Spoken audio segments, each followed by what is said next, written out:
I'm shackled to a metal table in an interrogation room.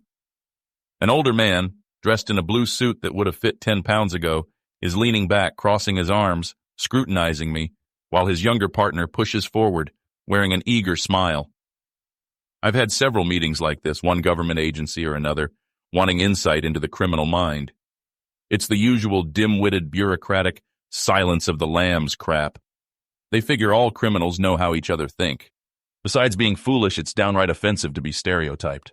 But seeing as my days are spent in an 8x6 cell, I'm not above playing along. Usually, I can get a few decent meals, some laughs at their expense, and maybe a field trip to a crime scene. Beats the hell out of looking through the prison's library collection of Nancy Drew mysteries. For God's sake, isn't there a law against cruel and unusual punishment? The room I'm in is stuffy, and the chair is uncomfortable. A one-way mirror takes up most of the side wall. I'm willing to bet a few suits are watching me. A camera in the top back corner of the room has a blinking red light. A guard stands in front of the door, arms folded, as if I might escape. Where would I run? Besides being handcuffed to the top of the table, I'm in the middle of a federal prison. The prison guard stands 6'3", with an athletic build, shoes shined, and uniform pressed. He's not your typical guard. He's a show pony, a recruitment poster, someone they trot out to impress VIPs. Either the two jokers in front of me, or more likely the people behind the one-way mirror, have some juice. I stare into the mirror and pretend to check for food caught in my teeth. Then I mouth the words, "Help me, I'm innocent." I narrowed my eyes and scowled before breaking into a grin. I want them to know they aren't fooling anyone. Besides, they may be bigwigs, but I bet their life is boring as hell. This way, they will have something to comment on. I can't place which agency the two in front of me are from. Not the FBI. The younger one is too neurotic, and the older one is too out of shape. Is that a mustard stain on his tie? If they are FBI, Hoover is turning over in his grave. My guess is they are from one of the intelligence agencies. Maybe the CIA. But they aren't supposed to operate inside the United States. That's the trouble with society. Nobody obeys the rules. Of course, they are more likely from the NSA or maybe a black ops group without initials. What does a bureaucrat do if he doesn't have an acronym? Probably causes self-esteem issues. What the hell would they wear on the back of their jackets when busting some poor bum? I give an icy stare at the older man and say, "You guys smell of desperation. You want something from me, but I'm not interested until I get a decent cup of coffee. And take these damn handcuffs off me." My hands thrust forward, and the chain fastening my handcuffs to the table pulls tight. The rattling sound startles the younger man. He pushes back in his chair, almost tipping over. The older man says, "The cuffs stay." He points to his cup of coffee and nods to the guard, who heads out the door. "Hey, not that prison swill. I want Starbucks and make it a grande. Get me one of their apple fritters, too." I smile at the younger man. "They treat me like an animal in here, keeping me chained. I treat my dog better. I'll tell you something else. They are doing a shitty job of rehabilitating the prisoners. One guy was in here on Grand Theft Auto. They rehabilitated him. A week after his release, he robs a bank. They taught him not to steal cars, but his cellmate taught him to rob banks." I shake my head and stare at the older man. Real shame what happened to that pretty little bank teller. The younger man glances at his partner. His eyes ask if he can start explaining why they are here. The older one sits there, ignoring him. I smile and nod at the younger one, and he returns a goofy grin. Myself, I'm in here on life without parole. But is that any reason to give up on me? Maybe I want to become a better man. Do a little self-improvement. They could at least try to save my soul, keep me from eternal damnation. But they don't care. That type of attitude can make a man bitter. Making eye contact, I lean in and say, "You know I'm innocent. This whole thing is a tragic miscarriage of justice." The older one snorts. Leaning forward, the younger man goes to speak, but the older one reaches out and gently pushes him back into his chair. The guard returns and puts a coffee from the vending machine before me. I let it sit there, look up at the older of the two men, clearly the one in charge, and say, "Take me back to my cell." The coffee sits in front of me, untouched, while the two government agents shift in their seats. The younger one glances at the older man, then at me. His smile is gone, replaced with a worried look. He leans forward and starts spewing words, afraid I'm about to leave. "We have something better than coffee. How does freedom sound? You can get all the coffee you want then. Maybe you heard that time travel is possible. Not only is it possible, but... Son, take a breath. He said he was not interested. Guard, take him back to his cell. The guard steps forward and signals for me to lift my hands. He reaches with the key to release the chain that secures my handcuffs to the table. Hold on a second. You could have at least gotten me one of those stale donuts to go with this watered-down swill you call coffee. I wanted some real coffee because you guys look boring as hell and figured it would help me stay awake. But if you're going to talk about time travel, I guess I can hear you out. It should make for a good story to tell the boys back in the block. If you want to throw in a few space aliens and some tinfoil hats, go for it. The older man nods for the guard to step back. The guard shrugs, steps in front of the door, and crosses his arms. He acts as if he is preventing me from making a break for it. I'm chained to a damn table, for Christ's sake. I sip the coffee, and it tastes like paper soaked in hot water. I grimace and glare at the older man. Good call on the coffee. This is much better than something with fresh ground beans. The older man smirks at me, and I turn my attention to the younger man.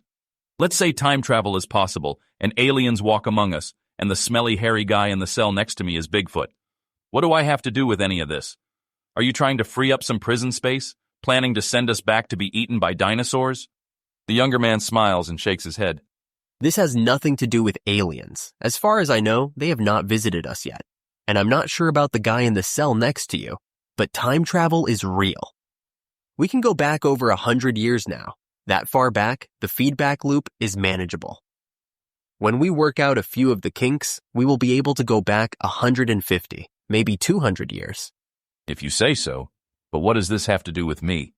The younger man is squirming in his seat, talking faster than he can think. We want you to go back in time so you can undo the murders you committed. All you have to do is kill your great-grandfather. That will undo the murders, plus break the feedback loop. Whoa, first off, I didn't murder anyone, and why the hell would I kill my grandfather? Isn't there a law against soliciting people to murder? I lean back in my chair. I may have to report you to the authorities. The younger man looks like a dog when you head off to work, but you leave your keys on the table and return a minute later. His tail wagging, happy to have your attention. But the older one is sitting there, doing his best to look intimidating. Seeing as you are so young and obviously clueless, I will let it slide. But your partner, the big, fat, silent one, well, he is another matter. The younger one smiles, shakes his head, and says, Not your grandfather, your great-grandfather. You have to go back far enough, so the feedback loop isn't as strong. He stares at me like I'm supposed to know what the hell he is talking about. And what is a feedback loop? Is this some kind of psychological experiment? To see how gullible people are? And can't you come up with something better than time travel? The younger man fidgets in his seat and looks at the older man. The older man sits expressionless, studying my every move. I want to flip him off, but better not. Whatever these guys are up to, I can turn to my advantage. I'm not buying their time travel bullshit, but they want something more than my help in profiling a murderer. Maybe they are trying to trick me into admitting I have murdered people. I give them credit. It's an imaginative approach. The two men before me are not FBI or CIA, but they are a mismatched pair of government bureaucrats. I could be anywhere from a 5-star resort to a low-end titty bar and spot them as your typical cookie cutter, make no waves, get nothing done, cube dwellers. Prison changes a man, but it's nothing compared to what those concrete boxes they call office buildings do to a person's soul. They should study the effects of fluorescent light and cafeteria food. They will find it takes what little personality you have and turns it into mush. Most likely, they are from the NSA or a deep state branch playing outside the rules. The younger man, James, is some type of technician, scientist, or gopher. Leave me alone with him, and I will have him eating out of my hands. Of course, that is why the older one, Frank, is here. His job is to manage me and ensure I don't get the upper hand. James's frustration grows as he tries to explain time travel and the feedback loop, knowing he is doing a piss-poor job. Of course, it doesn't help that I don't give a shit. Basically, I want to drag this out until lunchtime. Hopefully convince them to order a couple of decent pizzas. I'll ask them to order beer as well. That won't happen, but it will give me something to bitch about. People underestimate the power of bitching. You don't get what you're bitching about, but you usually get the next thing. I call it bitching forward. Why do you need me? Why don't you go back in time and do it yourself? I couldn't murder anyone. but I've seen your brain scans. You're a psychopath. It will be easy for you. Watch it. You don't see me calling you names. That's not a bad thing. I mean, it's bad you murdered those people. You shouldn't do that anymore. James gives me a serious look as if he is dispensing a nugget of wisdom. The only thing missing is him wagging his finger at me. But 5% of the population are psychopaths. It means the part of your brain that feels remorse is different. I didn't murder anyone. I was framed. A tragic miscarriage of justice, if you ask me. Frank rolls his eyes and leans forward. One of those framed murders was Judge Wilkins, and some powerful people want him back. Wait a minute. I was found innocent of killing Judge Wilkins. It was a mistrial. Everyone knows you killed the judge. Frank gives me a cold stare. I can tell he is tiring of my bullshit. But these guys came to me, so screw him. Innocent until proven guilty. That is the problem with society today. No respect for an individual's rights. I took a drink of the awful vending machine coffee. And the murder I was convicted of, wrongly I might add, would be overturned if the legal system wasn't against me. All those appellate judges think I killed Wilkins. So, they refuse to act. They may have convicted you of only killing one person, but we know you killed at least 3, most likely more. Frank finished his coffee and crumpled the paper cup. I did the same and added a burp for emphasis. If you take our offer, all those people get a second chance at life. Plus, you are a free man, living 100 years in the past. James nods his head, trying to get me to go along. I nod with him for a few seconds, then change direction and shake my head no. I see. Go back and kill my grandfather, which means I never existed and could not kill Wilkins. I mean, if I had done it, doesn't that mean I never existed? Isn't that the paradox you science fiction dweebs always talk about? James shakes his head and says, Your great-grandfather, you have to go back far enough. So there is no overlap in your lifespan. Plus, the feedback loop will be weaker, giving you more time. I'm still eliminating myself, and what feedback loop? You keep mentioning it, but don't tell me what the hell it is. The feedback loop is what prevents paradoxes. It causes all kinds of issues and will fry your brain unless you break the link between the past and the present. Fry my what? Nice meeting both of you. And by the way, I wouldn't lift a finger to save that prick Wilkins. He got what he deserved. Frank lets out a sigh. Son, take a deep breath and explain to inmate Robertson he will not be killing himself and will live a full and free life, unless he happens to get framed for murder again. Sorry, I guess I'm a little nervous. The feedback loop is like when a microphone picks up the sound from its speaker and makes that awful screeching noise. It's the same basic principle with your lifeline. Being back in time, you will pick up the life force from your ancestors and start reverberating. The first person we only sent back 10 years. It caused his brain to fry instantly. James tightened his neck muscles and gave a forced smile as if to say, whoops, this is supposed to convince me? The further back you go, the less powerful, and we have some pills to help minimize the feedback. You should have over a month before it starts to, well, before it gets bad. And once you kill your great-grandfather, it stops. And since you are back in time, your deeds are erased, but you won't be. So you can live a normal life just 100 years ago, the roaring 20s. What do you say? James nods his head.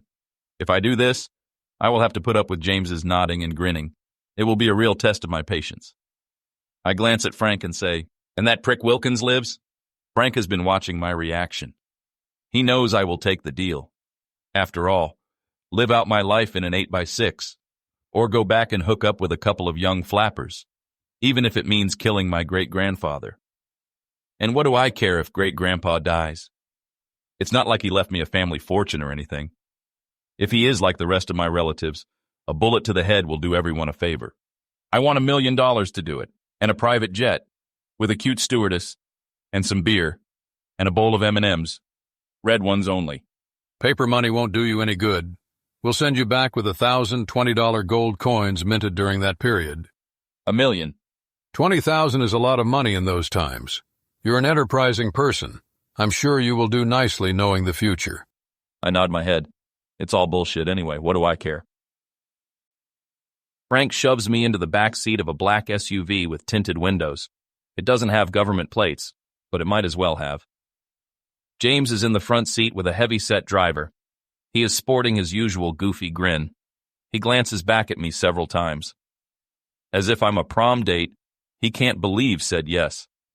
I'm crammed between Frank and a guard, and they have me in handcuffs and leg irons. The guard is wearing way too much cologne, undoubtedly bought at a dollar store. I guess if you buy it by the quart, you might as well put on a hefty dose. He says his girlfriend likes it. His girlfriend is a bad liar. This is damn uncomfortable, I say. You two could afford to skip a few meals. Maybe eat some prison food. That will take the pounds off. You know McDonald's has salads. You don't always have to get the McLard burger. I shift in my seat, pushing my elbows out, fighting for a few extra inches. Are these handcuffs necessary? I've agreed to do your little science experiment. Maybe you could treat me with some respect. I rattle the handcuffs, but Frank and the guard ignore me. They sit silently, looking out the window at the endless fields. A dog would be better company and not smell nearly as bad. It's only until we get to the lab, James says. I have your training all planned out. There's a physics class on time travel. I'm going to teach that one. And we have a history professor who will teach about 1921 and physical fitness training. And most importantly, we must strengthen your mind to resist the feedback loop. James looks back at me and nods his head up and down. He likes to do this, thinking it will make me agree. I nod a few times and then shake my head no. I agreed to go back in time, not back to school. James is not a bad chap, but I'm pretty sure I would want to slap him around after a while. It's like eating chocolate cake. The first piece tastes great, but the sugar makes you want to puke after the third. Oh, and we have a guy who will teach you how to track down your great-grandfather. And, he will show you the best way to, well, you know. No, I don't know. Do you mean murder him? Is that what you're trying to say, James? Are you going to train me to become a murderer? Frank lets out a short, sarcastic snort. Where are you guys taking me anyway? Shouldn't we have some snacks? You can't take a road trip without snacks. I glance at Frank. He is staring straight ahead with a blank look. James is turned around in his seat, grinning at me. What do you say, James? Should we stop and get some Slurpees? I could go for a grape Slurpee. Grape? Hell no. You want cherry. I worry about you sometimes, James. We aren't stopping. Is there a Slurpee machine where we are going? Where is that again? It's the Davis-Besse nuclear power plant. They were going to decommission it, so we purchased it. What? No way. I'm not going to any nuclear power plant. I shake my head and rattle my handcuffs. Isn't that the one that almost had a meltdown? You're thinking of 3 Mile Island. This one had a giant corroded hole in the reactor cap, but they caught it before it caused any problems. And you guys purchased it? Shrewd. It's fixed now. We need it for the power. It takes a lot of energy to send someone into the past. James, inmate Robertson doesn't need to know the details. Hold on, I'm interested. And you can call me Stan, seeing as we are friends now. Frank let out another snort. So why me? Why don't you send someone else back, have them pop Gramps, and bring them home? Stan, is it okay if I also call you Stan? I nod my head. We can't send people to the future. So he would have to kill your great-grandfather and his own before the feedback loop caused his head to explode. Then he would be trapped in the past. Explode? I thought it caused your brain to fry. I glance at Frank, who is smiling. Forget it. Count me out. Stan. Stop calling me Stan. We aren't friends anymore. First, it fries your brain, but then the pressure builds up and there is a small explosion, but not always. Sometimes it liquefies your brain, and instead of an explosion, ooze comes out of your nose and eye sockets. James nods his head and smiles, thinking somehow this is more acceptable. Frank laughs and says, James, I changed my mind. Tell inmate Robertson more details. That's about it, but we are continuing to improve the process, and you will have at least a month before this happens. Outside, there are dark gray clouds hanging low over the landscape. The crops have been harvested, and the fields are nothing more than broken corn stalks sticking out of brown mud. A cold rain is falling. This is a hell of a choice. Stay in prison or risk having my head explode. I thought the guys had the process worked out, but I'm nothing more than a guinea pig. I would get the hell away from them if I had any sense. The SUV slows down and pulls into a convenience store with gas pumps. Everyone groans as it hits a couple of potholes. Frank and the guard have been hitting the coffee pretty hard, and as soon as the vehicle stops, they bolt for the restroom. The driver heads inside to pay for the gas, and James follows to see if they have a Slurpee machine. I'm alone and amazed they forgot about me. Working with morons has its advantages. A pickup truck is at the pump next to ours, and even with the leg irons and handcuffs, I slip into the truck's bed and pull a tarp over me. The truck pulls onto the highway, And like that, I'm free of those idiots. I wish I could see Frank's and the guard's face. They must be having a heated discussion on whose fault it is. I can't stop smiling. They watch me like a hawk all day. And then, because of a weak bladder, I'm a free man. Hopefully James was able to get his Slurpee. And he better have gotten cherry, and not that awful grape. That boy needs a strong male role model, someone other than that Neanderthal Frank. I hadn't planned to escape. Sure, I thought about it and ran fantasies through my mind. They involved Frank being chewed out by his boss.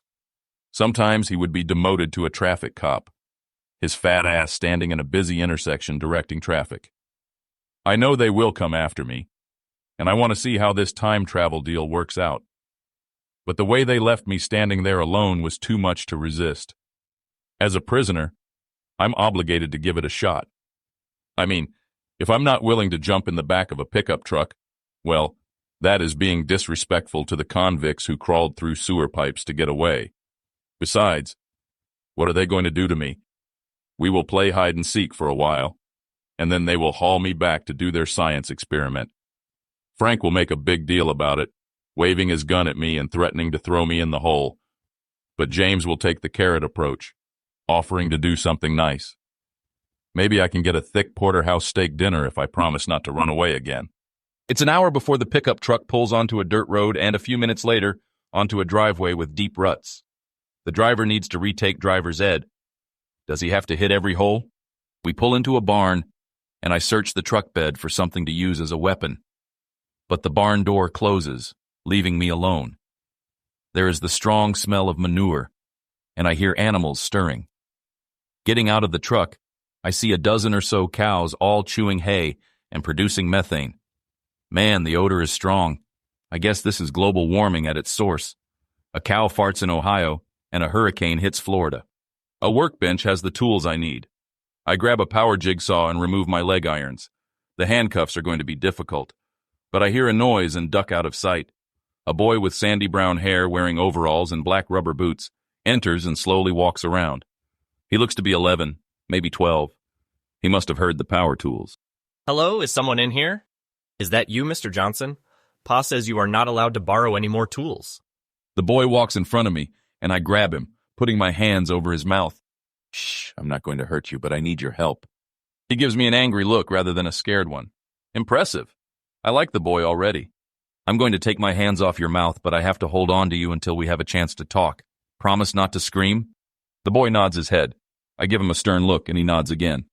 Who are you? When my pa finds out you are in the barn, he is going to be mad. I'm Stan Robertson. Some men are chasing me. I need your help. I kneel on one knee so we are at the same eye level. Do you know how to use power tools? Pa says I'm not allowed unless he is with me. Let me go and I'll get him. I want to let you go, but you have to stay and help me. What's your name? Tommy. He gives me a cautious glance, unsure what to make of me. Did your pa tell you to help people when they are in trouble? If I had a flat tire and a broken arm, would you help me? Yeah, that is being neighborly. Well, that is what this is like. It's like I have a broken arm. I need you to take that hacksaw and cut the chain between my handcuffs. I don't think so, mister. Let me get Pa. He will know what to do. Stan, call me Stan. Tommy, we are friends. Friends help each other out. Why do you have handcuffs on? Are you an escaped convict? It's due to a gross miscarriage of justice. I mean, the court said I did something, but I didn't. I'm innocent. That's why I ran away. You know how it is. Sometimes in school you get in trouble for things you didn't do. That's what happened to me. But nobody would listen, so I had to run away. In school once, Billy pushed Susie, but she thought I did it. I had to spend recess in detention. That's what happened to me. The court said I did something, but I didn't. I have to do a report on the courts for school. There are 3 branches of government: the executive, the legislative, and the judiciary. The judiciary is the courts. The 3 best reports get to go to the Capitol and meet the governor. Yeah, that's real interesting, kid. Can you take that hacksaw and cut the chain between my handcuffs? I don't think so. I think I should get Pa. I'll help you with your report. You're sure to win then, having someone who has been wrongly convicted in court and all. I smile and raise my eyebrows. Look, I'm going to let you go. That proves I'm one of the good guys. I release Tommy and he jumps up. I'm going to get Pa. There is no time. Some men are after me. I'll be in big trouble if they catch me. Friends look after each other.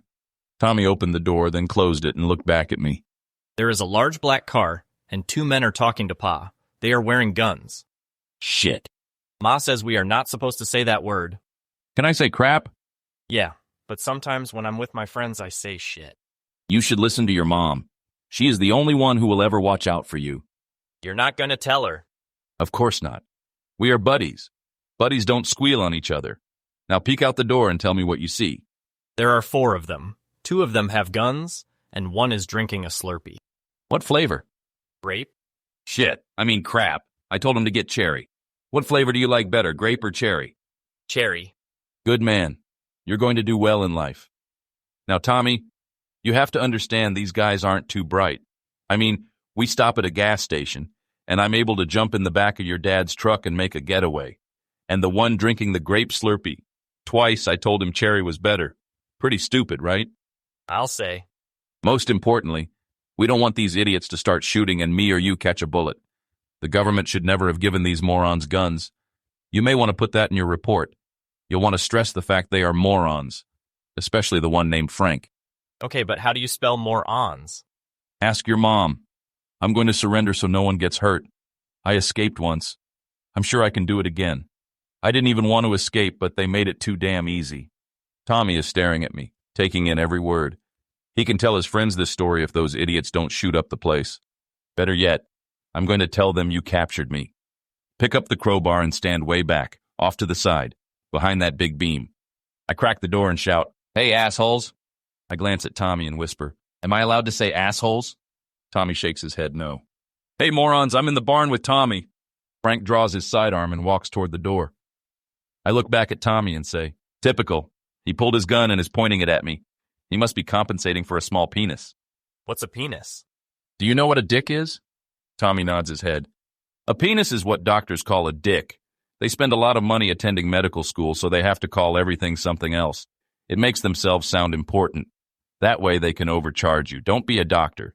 Be something honest, like a loan shark. I'm going to be a professional soccer player. Soccer? Oh, God. I shake my head. There's only so much I can teach the boy in such a short time. Maybe I can convince James to send him a football.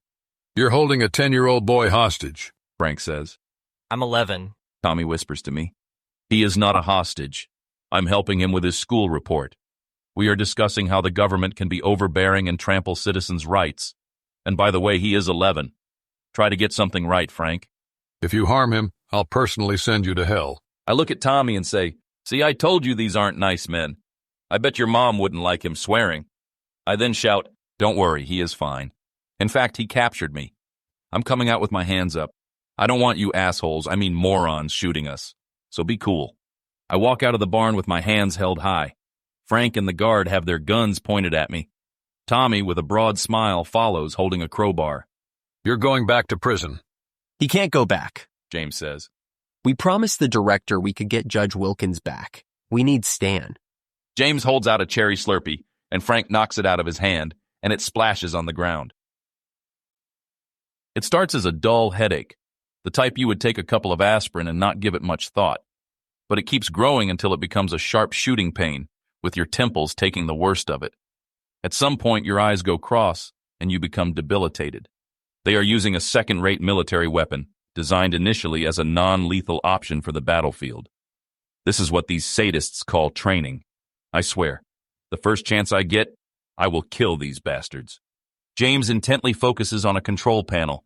His hand is in the air, using his fingers to count the seconds. He hits the kill switch when he reaches 0, and the pain disappears.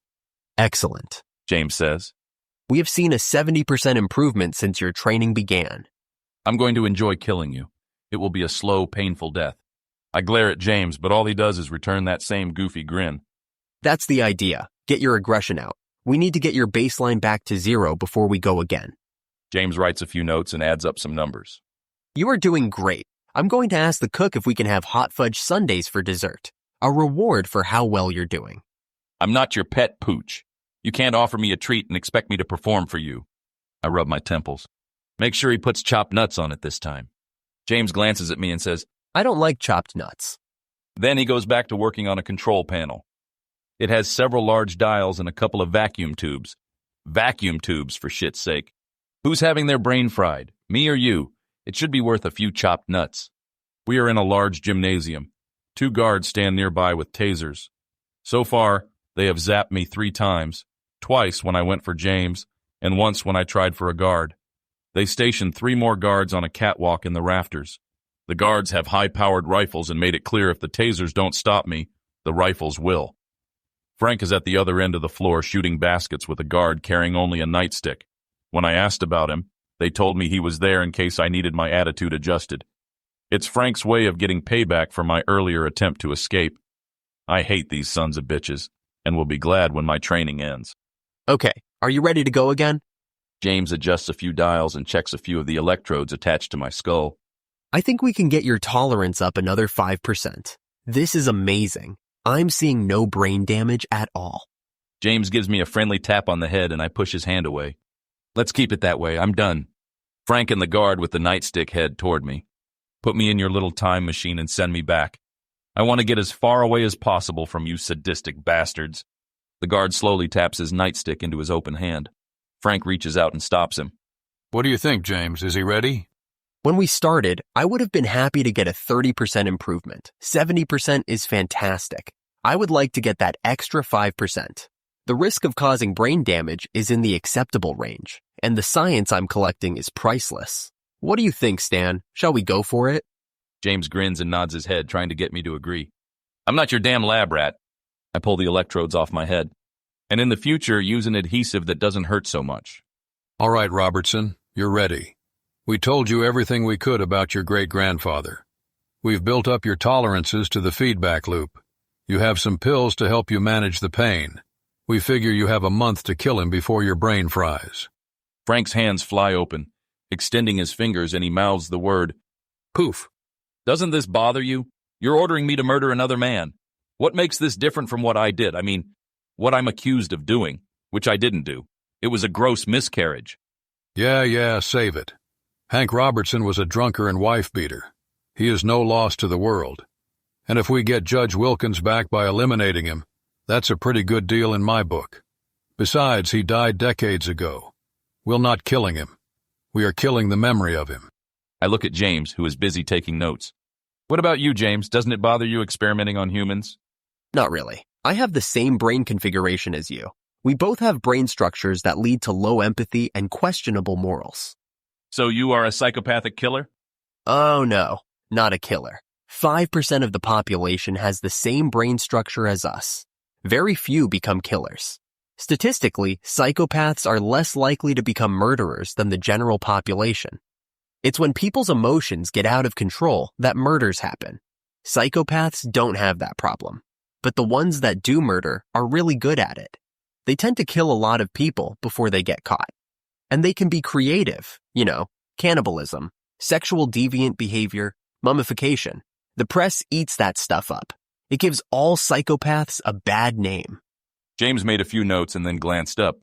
In your case, you are a murderer of convenience. Somebody is in your way or has something you want, and it's easier to just kill them. It doesn't give you any pleasure, but it doesn't bother you either. It is merely a task that needs to be done. You are a textbook cold-blooded killer. I didn't kill anyone. I was framed. And is that any way to talk to me? I thought we were friends. We are friends. I didn't mean anything by it. I would rather deal with a cold-blooded killer than a hot-blooded killer. A cold-blooded killer you can reason with. They will go away if you can show them it's to their advantage not to kill you. Someone who is hot-blooded isn't thinking. They are throwing knives and shooting guns. There is all kinds of collateral damage. It's a mess. I'll take a cold-blooded killer any day. Like I said, I was framed. Right. We are not sure why so many psychopaths get framed for murder. It does come in handy for my line of work. I have no problem experimenting on humans. The strange thing is I can't do it to animals. They tried to get me to test my equipment on a dog. I refused to do it. Go figure. James shut down the equipment he was using. Laika, the first dog in space, they had no way to bring her back to Earth. The Soviets sent her into orbit, knowing she would die alone. That's why I won't send dogs back in time. But you have no problem sending me back. You can fend for yourself. All you have to do is kill your great-grandfather. Problem solved. So I'm no better than a dog? Oh no, in my eyes, a dog is way better than you. Nothing personal. James, sometimes you make it hard to like you. James glances at me, baffled. Just send me back in time, you assholes. 2 miles from the nuclear reactor, in the middle of a desolate field, is a fortified cinder block building containing the time machine. High-voltage power lines run directly from the reactor to the building. Sandbags stacked 8 feet high surround the structure. James explains they will help contain the blast if things go horribly wrong. I stop cold in my tracks 10 feet outside the building. James has the same silly smile while Frank looks annoyed. What the hell do you mean if things go horribly wrong? You know, boom, Says James. He continues walking as if things go boom all the time. Holy shit. You never mentioned boom. Don't you think that is something I would be interested in? Instead, all you talked about was the arrow of time, entropy, and the third law of thermodynamics. All crap. I don't care shit about. James shakes his head and says, It's the second law of thermodynamics, not third. Remember, the sum of the entropies of the interacting... James, look at me and focus. Tell me about boom. There have been a few incidents. You know, stuff that needs minor tweaks. Energy surges, cooling valves not opening. One time, the engineer forgot to carry the 1. Can you imagine? A simple mistake like not carrying a 1 and boom. But we got it mostly worked out. Not carrying the 1? Don't you guys use calculators? We like to do the calculations in our head. It's fun, but since the incident... James puts double air quotes around the incident. We are supposed to check them all with the computer. Don't worry, I double-checked yours personally. What happened to the people you sent back in time? They are living happily in the past, right? Not exactly. But we put their names on a memorial bricks. Frank didn't want to, but I insisted. You've seen them. They are on the path to the garden where we eat our lunches. What? Are you telling me those bricks are the names of people who have died attempting time travel? There are an awful lot of them. They aren't all from explosions. Most of them were from their brains getting fried. Glancing around, I noticed broken cinder blocks scattered across the ground, and a few places had metal shards sticking out of the earth. One of them stained red. Keep moving, Frank says. We are fully charged and have it set for Cleveland, Ohio, Friday, January 7th, 1921. Don't worry, Robertson. If things go wrong, I'll pick a nice brick for you. You can be a real asshole. I'm not going. Again, how many times have you said that? Of course you're going. It's either take a chance on living a full life or sitting in a small cell eating mush. Get inside. Frank holds the door open and motions for me to enter. Inside the building is a large metal sphere. The outside of the sphere is plated in chrome and glows with a deep blue color, the color electricity makes when it flashes between 2 points. In the center is an open space filled with a wavy blue-green fluid. Standing in front of it gives me a feeling of being insignificant. I don't notice James until he taps me and says, Amazing, isn't it? A portal into the vastness of space and time. You're a lucky man, Stan. You may become the first person to survive time travel. Magellan, Armstrong, Robertson, it sends chills down my spine.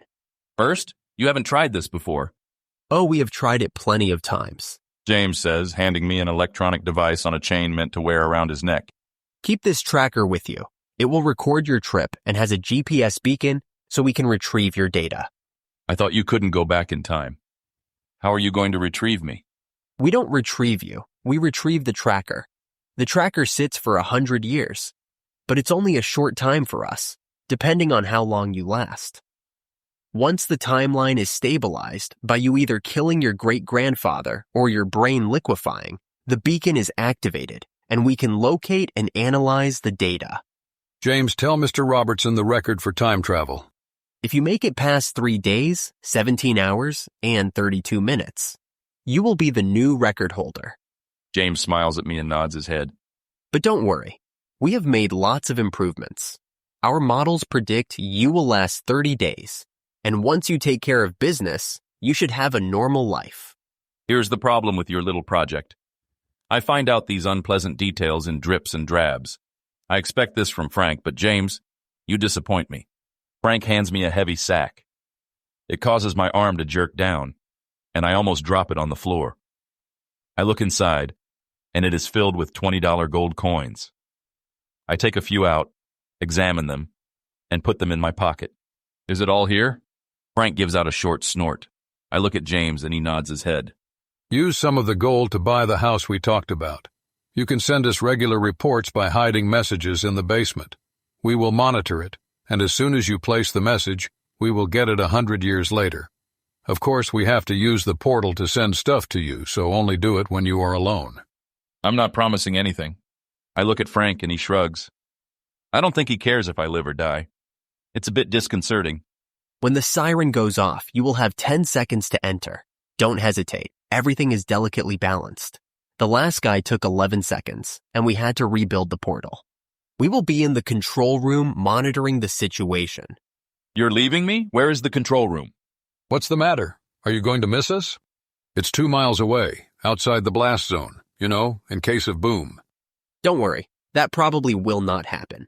And if it does, we need to be around to analyze the data and fix it for the next try, James says. James nods his head, hoping to get agreement. You're both assholes. I watch the two of them leave. As Frank heads out the door, I flip him off. He smiles and mouths the word, boom. The siren goes off 10 minutes later. I have second thoughts, but I don't have any options. Run into the void or go boom. I run into the void. Electricity surges through my body as a wind vortex suspends me in midair. My arms and legs flail as I try to grasp for anything. Flashes of blue lightning shoot in all directions. It is nighttime, but the moon is full, and I can see a large, partially frozen lake 20 feet below. The cloth bag of gold feels heavy and radiates with heat. It bursts into flames, and the gold glows red hot as it burns through the bag. The coins fall and crash through the ice. The vortex weakens, and I follow the gold into the lake. Darkness surrounds me as I become submerged in the freezing water. The cold shock forces the air from my lungs, creating bubbles that race upward. With my last bit of strength, I swim to the surface and gasp for air. I breathe in the cold night air, and sharp pin-prick pains fill my lungs. I grab the ice's edge and attempt to pull myself out of the water, but exhausted, I can only get my elbows on the ice and lean forward, keeping myself from sinking into the depths of Lake Erie. Those morons dumped me into Lake Erie in the middle of the winter. Freaking government bureaucrats, can't they get anything right? They promised to put me down in a nice soft pasture. James even said he would aim for a stack of hay. Now I'm going to drown because of his shitty aim, and my gold is at the bottom of the lake. If I survive this, they better send me another bag of gold. I guess it doesn't matter. I'm going to freeze to death or drown. Maybe both. I bet that prick Frank planned this all along. Hey, mister, grab hold of the branch. I hear a voice say. I see a man lying flat on the ice, pushing a long branch toward me. Grab it and I'll pull you out. I grab the branch and he tugs, trying to pull me onto the ice. Push with your elbows. We have to get you out of the water, or you will freeze to death. I use my last bit of strength and push myself on top of the ice. I lay there, teeth chattering, thinking how nice it would be to fall asleep. Stay flat and keep your weight spread out. We will have to slide most of the way to shore. Come on, mister. Don't give up. I have a camp with a fire. We have to get you warmed up. The two of us slide on our bellies and head for shore. He keeps me in front of him and pushes me along as I struggle to keep moving. As we get closer to shore, the ice thickens, and he stands up and lifts me to my feet. He is a middle-aged man with bright eyes, but his skin is weathered and wrinkled, making him appear much older than he is. Come on. We have a camp next to the railroad tracks. You won't be the first person I saw pulled out of the freezing water only to die on the shore. We need to get you warmed up. I can see several camps along the railroad tracks. We head toward the closest one. It has a fire burning inside a barrel. I place one arm over the man's shoulder, and he helps me limp to his camp. In camp, two men are rubbing their hands to stay warm. They are younger than the one helping me, and are dressed in worn-out second-hand clothes. A pungent odor emanates from them. One breaks a wooden crate into pieces and feeds the wood to the fire. Wilbur, where did you find him? One man asks. He looks like a drowned rat. Joe, never mind that now. Get him your blanket, Wilbur says. Ben, you put more wood on the fire. We need to warm him up before he dies on us. My blanket. What will I use? It gets mighty cold at night. It's only until he gets dried off. Now hurry. Joe hesitates, looks me over, and glances at Wilbur. Wilbur nods and motions with his hand that he should hurry. Joe leans down and unties a bundle containing all his worldly possessions. He grabs his blanket and hands it to me. I take a whiff and curl up my nose. If you don't like it, give it back. Joe reaches out his hand. Now, Joe, can't you see he is a city fellow by his clothes? He's not used to life on the road, Wilbur says. Mister, you better strip off them wet clothes and wrap yourself in that blanket. Never mind how it smells. You will get used to it soon enough. Don't do it, and you'll die from the cold, sure as if you drowned. I strip down and wrap myself in the blanket. The freezing air wins over any hygiene concerns. I hang my clothes next to the fire to dry. They outfitted me with 1920s clothes, except I kept my silk boxers. I hadn't planned to get naked in front of a bunch of hobos. Ben notices them and rubs the cloth between his fingers. That is mighty fine material. It feels like a woman's undergarment. Mister, why are you wearing women's panties? Ben smiles and chuckles. Those are silk boxers, and they are expensive. Keep your grimy hands off them. Well, la-di-da. I didn't know we had a Rockefeller in our presence, one with fancy silk drawers. Hey, Joe, you ever seen drawers as fancy as these? I saw a pair in a department store window. They wanted $3. Can you imagine? $3 for a pair of drawers. You must be rich, mister, paying so much for undergarments. Ben, leave him alone. He almost drowned. Hell, what were you doing out on the ice in the middle of the night anyway? You get a hold of some bad moonshine? Ben puts a few more sticks on the fire and walks over and sniffs me. You don't smell drunk, but you have to be careful where you do your drinking. They put some nasty shit in liquor nowadays. They make you think it's booze, but it messes with your mind. Ben sits on an old railroad tie close to the fire. If you have any moonshine, the neighborly thing to do is share it. I sure could use a nip to fend off this cold night. I'm standing naked, wrapped in a blanket. How the hell would I have any liquor? Just asking. No reason to snap at me. When a man ends up in the lake, there is a good chance he's been drinking. I knew a guy once got hold of some bad moonshine, decided he was going to swim to Canada, said he couldn't find no work in these United States and might as well try his luck in Canada. Did he find work in Canada? Joe asks. Nope, got halfway across and a shark ate him.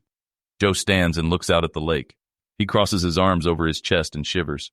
Ben, don't go telling Joe tall tales, Wilbur says. Now, mister, I think it's time you explain how you got into the lake. I saw a blue flash and you falling from the sky. That ain't normal, and seeing as I fished you out, I think you have some explaining to do. The fire dries my clothes, and I get dressed. Ben whistles as I put on my silk boxers, and the other two chuckle. I give Joe back his blanket, and he's relieved. My first thought is I should kill all three of them, not because they are making fun of my boxers, but because Wilbur saw me drop from the sky. I look over the three of them, their second-hand clothes, bodies thin to the point of malnutrition, in desperate need of a shower, and realize society discounted them long ago. No one would take the time to listen to them, let alone believe them. And I'll need a crew to help get me established. These three cast-offs are as good a start as any. I can always upgrade later. Come on, mister. Tell us how you ended up in the lake. The other two pull in close, and all three wait for me to say something. I was ice fishing. The damn ice was too thin and I fell in. No, sir. I saw a blue flash and you dropped from the sky. Like I said, that ain't normal. Yeah, and that part of the lake is no good for ice fishing. If you want to go ice fishing, I know a better spot, but we will have to find some worms. The three of them are watching me intently. I'm going to have to tell them something. The truth is no good because who in the hell would believe that story? But then again, why not tell them? If they see anything strange, I can use it as a running joke. And if they ever find out the truth, I can tell them I told them. But they didn't believe me. All right, I'm from 100 years in the future and I traveled back in time. That's why I wear these fancy silk boxers. In the future, everyone wears fancy drawers. Both men and women wear silk undergarments? Do they wear fancy lace also? Joe, be quiet. He's pulling your leg. Joe frowns and looks at the ground. He uses his foot to push a stick toward the fire. Mister, tell us the truth, Wilbur says as he picks up the stick, puts it in the fire, and gives Joe a reassuring pat on the shoulder. We have gone out of our way to help you. You could at least be honest. All right. I was in a small plane and the engine blew up. That was the blue flash you saw. I had to jump. Wilbur gives a thoughtful nod of his head. I figured it was something like that. Why did you have to go about lying to us? I didn't tell you because I stole the plane. I'm running from the police. You can't tell anyone. The way the law sees it, you helped me escape, and they look for reasons to harass you guys, chase you off to another town. We ain't no snitches, and we don't like the police any more than you. But why did you steal a plane in the middle of the night? I did some work for these two men. One was okay, but the other was an asshole. Anyway, they didn't pay me, so I took these coins. I show them the 3 gold coins I put in my pocket before being sent back in time. It's all I have left. The rest are at the bottom of Lake Erie. It was what they owed me for my labor. The next thing I knew, the police were chasing me. I had no choice but to steal the plane. Shoot, that's not a bad thing. They owed you the money anyway. The way I see it, you were making things right. If it was me, I would have slugged them. Ben says. Did you give them what for? I was in too big of a hurry. I was hoping to fly the plane to Canada, but, well, you know the rest. Are you going to share your money with us? Seeing as we saved your life. Now, Ben, that is his money, and you have no right asking for it.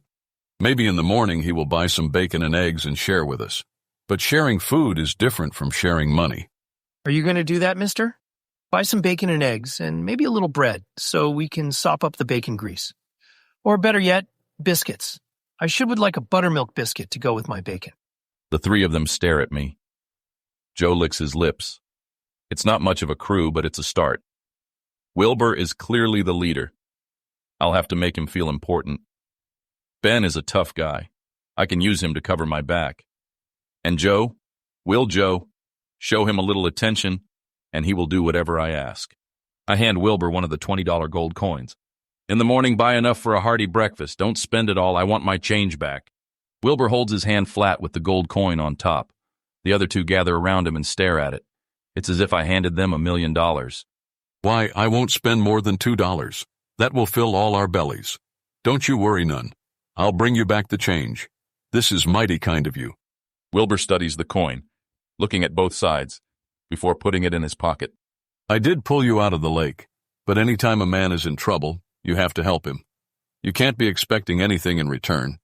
Me and the boys sure appreciate this. If you wanted, I could pick up something for lunch. It wouldn't cost more than another $1. Then we sure would be square. Mister, can Wilbur get biscuits? Buttermilk biscuits like we talked about. You know, so the bacon grease doesn't go to waste. Wilbur is the key. Get him on my side and the others will follow. Don't worry, none. We can count on Wilbur to get us what we need. He won't let us down. I smile at Wilbur, and he straightens his shoulders. I have a slight headache. Maybe it's the feedback loop or the result of being dumped into the freezing lake. Fortunately, I didn't lose my 30-day supply of pills. James wanted to give me more, but Frank said no. He said it would motivate me to get the job done. Frank is an asshole. Maybe I'll look up Frank's grandfather and eliminate him. That's probably why they didn't tell me their last names. They warned me about doing anything to change the timeline. Told me to live a quiet life. Screw that. Once I kill Great Gramps and stop the feedback, I'll do whatever the hell I want. The past is mine. Let them worry about the future. The morning sun offers up a tiny bit of warmth. I'm lying on 2 boards with some pine branches covering me. There is a barrel giving off a little heat, but it's freaking cold. 3 blurry figures are sitting across from me. My head is throbbing, and I swallow one of the feedback pills. The pills take effect, and I'm able to piece together the prior day's events. The headache is more intense than I had expected. Those pricks, Frank and James, must have been telling the truth, and there is such a thing as feedback. They better be right about killing Great Gramps. The smell of bacon fills the air, and my 3 new friends are huddling around the fire, stuffing their faces. Joe has egg yolk running down his chin. Thanks for waiting for me. A fine group of friends you are. I'm sorry, mister, but I haven't eaten in 2 days. He glances up at me and smiles, mouthful of food. We saved your share, Wilbur says, pointing to a tin plate with 3 eggs and a healthy slab of bacon. I have your change. It cost $2.82 and I got enough for lunch. And if we stretch it out, maybe some for tomorrow. Although the way Joe is eating, we may not have anything left. I don't have much appetite, but I eat 2 eggs and some bacon. Leaning toward Joe, I scrape the 3rd egg and the rest of my bacon onto his plate. His eyes widen, and his smile increases, which I didn't think was possible. The 3 of them eat in silence, one arm wrapped in front of their tin plate as if someone were planning to rip their food away. After eating, they stretch out on the ground, their hats over their eyes, and fall into a light sleep. Obviously, ambition is not their strong suit. I think again about killing them. Making them into a useful crew seems like a lot of work. And why leave loose ends? I'm sure it wouldn't impact the timeline, but I kind of like them. And Wilbur did save my life. I guess it's their lucky day. I stand over them and say, "Are you guys going to waste the whole day sleeping?" Joe wipes his eyes and sits up. Ben rolls over and pulls his blanket over his head, and Wilbur gives me a cold stare. What's it to you, mister? You sleep on the hard ground, don't have enough to eat, and smell worse than a stray dog. Maybe you want to improve your life a little. Maybe you should mind your own business. If I knew you would be judgmental, I would have let you drown. I'm not judging you. I understand you want to be your own man. Don't want people telling you what to do. But I figured you would like to have a roof over your head. Joe, don't you want to eat every day? I sure do. Sometimes I get mighty hungry. Those eggs were real good. Thank you, mister. Because you bought us a few eggs doesn't mean you own us, and we saved your life. It was the least you could do. I don't want to own you. I'm saying we can help each other make some money. But if you're not interested, I'll take my 2 gold coins and go on my own. Ben tosses the blanket aside and sits up. It won't hurt to hear him out. I could use a few dollars. It's been a while since I've had a proper night out. I'm thinking we should go into the whiskey business. I'm not going to do anything that will get us in trouble with the law. They are always looking for a reason to run us out of town. The way I see it, they will run you out of town for no reason. What difference does it make if you sell a little booze? All the same, I prefer to stay clear of the law. People want to drink. This is a free country, and they should have the right to do as they please. I bet the 3 of you take a nip every once in a while. I've been known to have a drink, but that doesn't mean I want to go in the bootlegging business. Take my last 2 gold coins. I bet Ben can find a truck to borrow and head up to Windsor, Canada. You should be able to purchase a lot of whiskey with $40. We sell it back here for 10 times what you paid. I know where I can get a truck. I don't like breaking the law. If it's a bad law, you have the right to break it. Only yesterday you told me I had the right to take this money because it should have been mine anyway. The 3 of them sit up and turn in my direction. The way I see it, people have a right to a drink if they want one. By selling them whiskey, we are helping them defend their rights. Why, it's almost our patriotic duty to sell whiskey. Some of those people are veterans of World War I. They fought for this country, and now they can't have a drink. What is World War I? I forgot I'm in the past, and they don't call it World War I yet. These guys have no idea a man in Vienna with a funny little mustache is trying to become a painter. And because he is a shitty painter and won't be able to make a living, we will have to start numbering our wars. I mean the Great War. Those guys have earned a drink. You sure can talk in circles. I'm in, but not because I believe in your bullshit. I want to make some money, and I don't mind breaking the law now and again. Shit, what has the law ever done for me? Seems we are taking all the risk, Wilbur says. Do any of you have $40? Besides, it's my plan. And when you get back, I'll help you sell it. We split the money 4 ways? We use it to get us a place to stay and some food. The rest we invest in our little business. I hand Wilbur the 2 gold coins. Sleeping inside sure would be nice. Maybe I could get a mattress. Put it in the corner. I don't need a bed or anything, but I sure would like something soft to lie on. Joe smiles. Mister, do you think I can have something soft to sleep on? Wilbur glances at Joe, then studies me for a few seconds.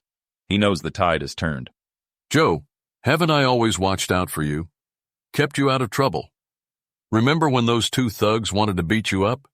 It was Ben and me who stopped them. Oh, sure, Wilbur, I remember. I don't need to sleep inside if you don't want to, but it would be nice. Sometimes it rains. It would be nice to have a dry place is all. You could have the bed, and I would sleep on the floor. I nod at Wilbur and say, I would go myself, but I have some business to take care of. There is an old friend I need to find. Ben steals a truck, and as it's Saturday, the business won't notice until they open on Monday. By that time, the truck will be back. This makes it easier to convince Wilbur to go along. If the business isn't using it, what harm does it cause? I remind the boys, this is a business trip. Drive to Windsor, buy the whiskey, and get back. Wilbur will need to be eased into a life of crime. Start small, but soon I'll have him so deep, he'll have no choice but to go along. He doesn't have high moral standards. He thinks he has to set a good example for the other guys. Ben, I don't have the same problem. He has larceny in his heart, and Joe will do whatever we tell him. At some point, that poor guy will take the fall for us. I didn't write the rules. It's how the world works. The 3 of them pile into the truck. Wilbur gets behind the wheel with Joe in the middle. The side of the truck read Furman's Fine Furniture. I'll have to remember that name. Maybe have the boys liberate a bed for Joe once we get our house. Who knows? If we make enough money, perhaps we will purchase it. If you commit a crime, make sure it is worth it. I plan to make 500, maybe 1,000, off this load of whiskey, and it will be the first of many. Prohibition is going to make a lot of people rich, and I intend to be one of them. I wonder if James or Frank gave any thought to the fact they were dropping me off at the beginning of organized crime. While they were trying to teach about the physics of time travel, I was learning everything I could about bootlegging and national crime syndicates. At this point in time, the New York gangs are becoming organized. Lucky Luciano, Vito Genovese, Frank Costello, and Arnold Rothstein are starting a bootlegging business that will make them wealthy and give them a lot of power. But it will take a few years before the Mafia becomes a nationwide organization, and by then, I'll be ready for them. But for now, I'll let the boys take care of the liquor business. I need to locate Hank and Sylvia Robertson, my great-grandparents. If I kill either of them, that should break the feedback loop. But Frank insists it has to be the male. I think he is lying. He wants me to kill Hank because he is a drunk and slaps Sylvia around. In this case, I have to agree with Frank. I may be a psychopath, but I'm not about to stand by and let some drunk smack a woman, especially my great-grandma. The whole reason we have prohibition is women tired of their husbands getting liquored up and taking their shitty lives out on them. A shotgun would have worked better. The Robertsons own a small house on Harvard Street. It is a short walk to the steel mill, several low-end speakeasies, and the docks. Hank's entire life takes place within those 10 blocks. Shit, no wonder he drinks. This whole matter is depressing. I always felt I came from better stock than this. It is downright embarrassing to have Hank as my kin. James claims I'm a cold-hearted killer. That emotion is not involved. I only kill when it is to my advantage.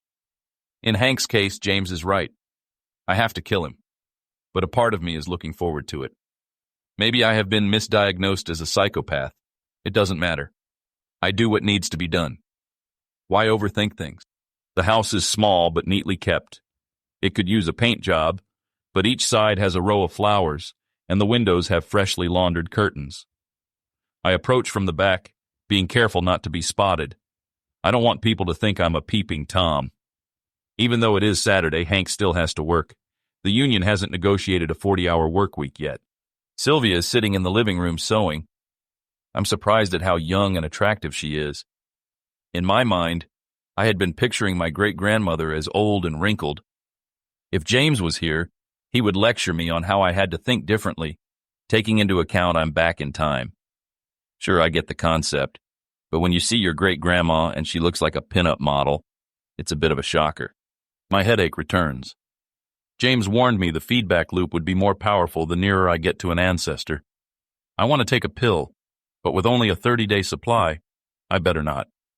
Of course, I plan to get rid of Hank long before 30 days. The original plan was to sneak back after dark and kill Hank in his sleep. But seeing Sylvia, I don't want her to wake up next to a dead body. And if things go sideways, I may end up having to kill them both. I can come up with a better plan. There is a knock at the door. Sylvia fixes her hair and straightens her dress. My headache intensifies. The feedback loop kicks up a notch. I have what I needed. I'm ruling out killing Hank at home. As I sneak away, I hear a man's voice and a giggle from great-grandma. Nobody notices as I make my way back to camp. It is a little past 5 p.m., and I watch the winter sun descend over a western corner of Lake Erie, casting long shadows. I add a few sticks to the fire. The boys pull into camp with Furman's fine furniture truck packed with whiskey. They made the trip surprisingly fast, a little over 8 hours. Wilbur is driving, and Ben and Joe are clearly drunk. Ben stumbles out of the truck, smiles at me, and walks over to a patch of weeds. He relieves himself while singing an Irish limerick about a lady who lives on the hill. He takes a swig of whiskey from a half-empty bottle and half-falling sits on a large rock. Holy shit, you two are wasted. At least Wilbur has enough sense not to drink while on the job. Now, Stan, don't get mad. We got plenty of whiskey, Ben says as he wags a friendly finger at me. I figured it was my duty to test it, and I can say it is mighty fine booze. Way better than that watered-down shit they serve most places. I also tested it, says Joe as his words slur. I expected this from Ben. But Joe, you disappoint me. When I give you a job to do, I expect you to take care of business first and do your celebrating later. Joe drops his head, picks up his blanket, and sits beside the fire. Ben takes another swig of whiskey and offers me the bottle. I take the bottle, put the cap on, and head to the truck. Far more whiskey is in the back of the truck than my $40 would have purchased. How did you purchase so much whiskey? You only had $40. We didn't buy it, we found it. Ben says. Save your sermons. This whiskey is ours and we don't work for you. Outside Toledo, we came across a truck in the ditch. Seems they had the same idea as you. They also had a taste for their product. The two guys drove their truck into a ditch and passed out drunk. So we took their whiskey. The way I see it, I stole the truck. Me, Joe, and Wilbur found the whiskey, and you didn't do shit. Therefore, it is my whiskey, and you can kiss my ass. There will come a day when I won't let Ben get away with talking to me like that, but that's not today. I don't mind. I enjoy seeing a little gumption in people. But as I grow my enterprise, I'll need to establish absolute loyalty. And people being afraid to cross me will be part of how I maintain control. All right, you did good. I'm sorry I overreacted. But you would never have found the whiskey if I hadn't given you $40 and sent you. We are going to use this to start our business. And you will make a lot more money with me than without me. Shit, I'm doing fine on my own. The last thing I need is someone telling me not to drink. Hey, what happened to my bottle of whiskey? I think I need another drink. Ben stands and looks around for the bottle, forgetting he handed it to me. He takes a few stumbling steps, flops onto the ground, and laughs. At least he is a happy drunk. There is no reason to argue with Ben tonight.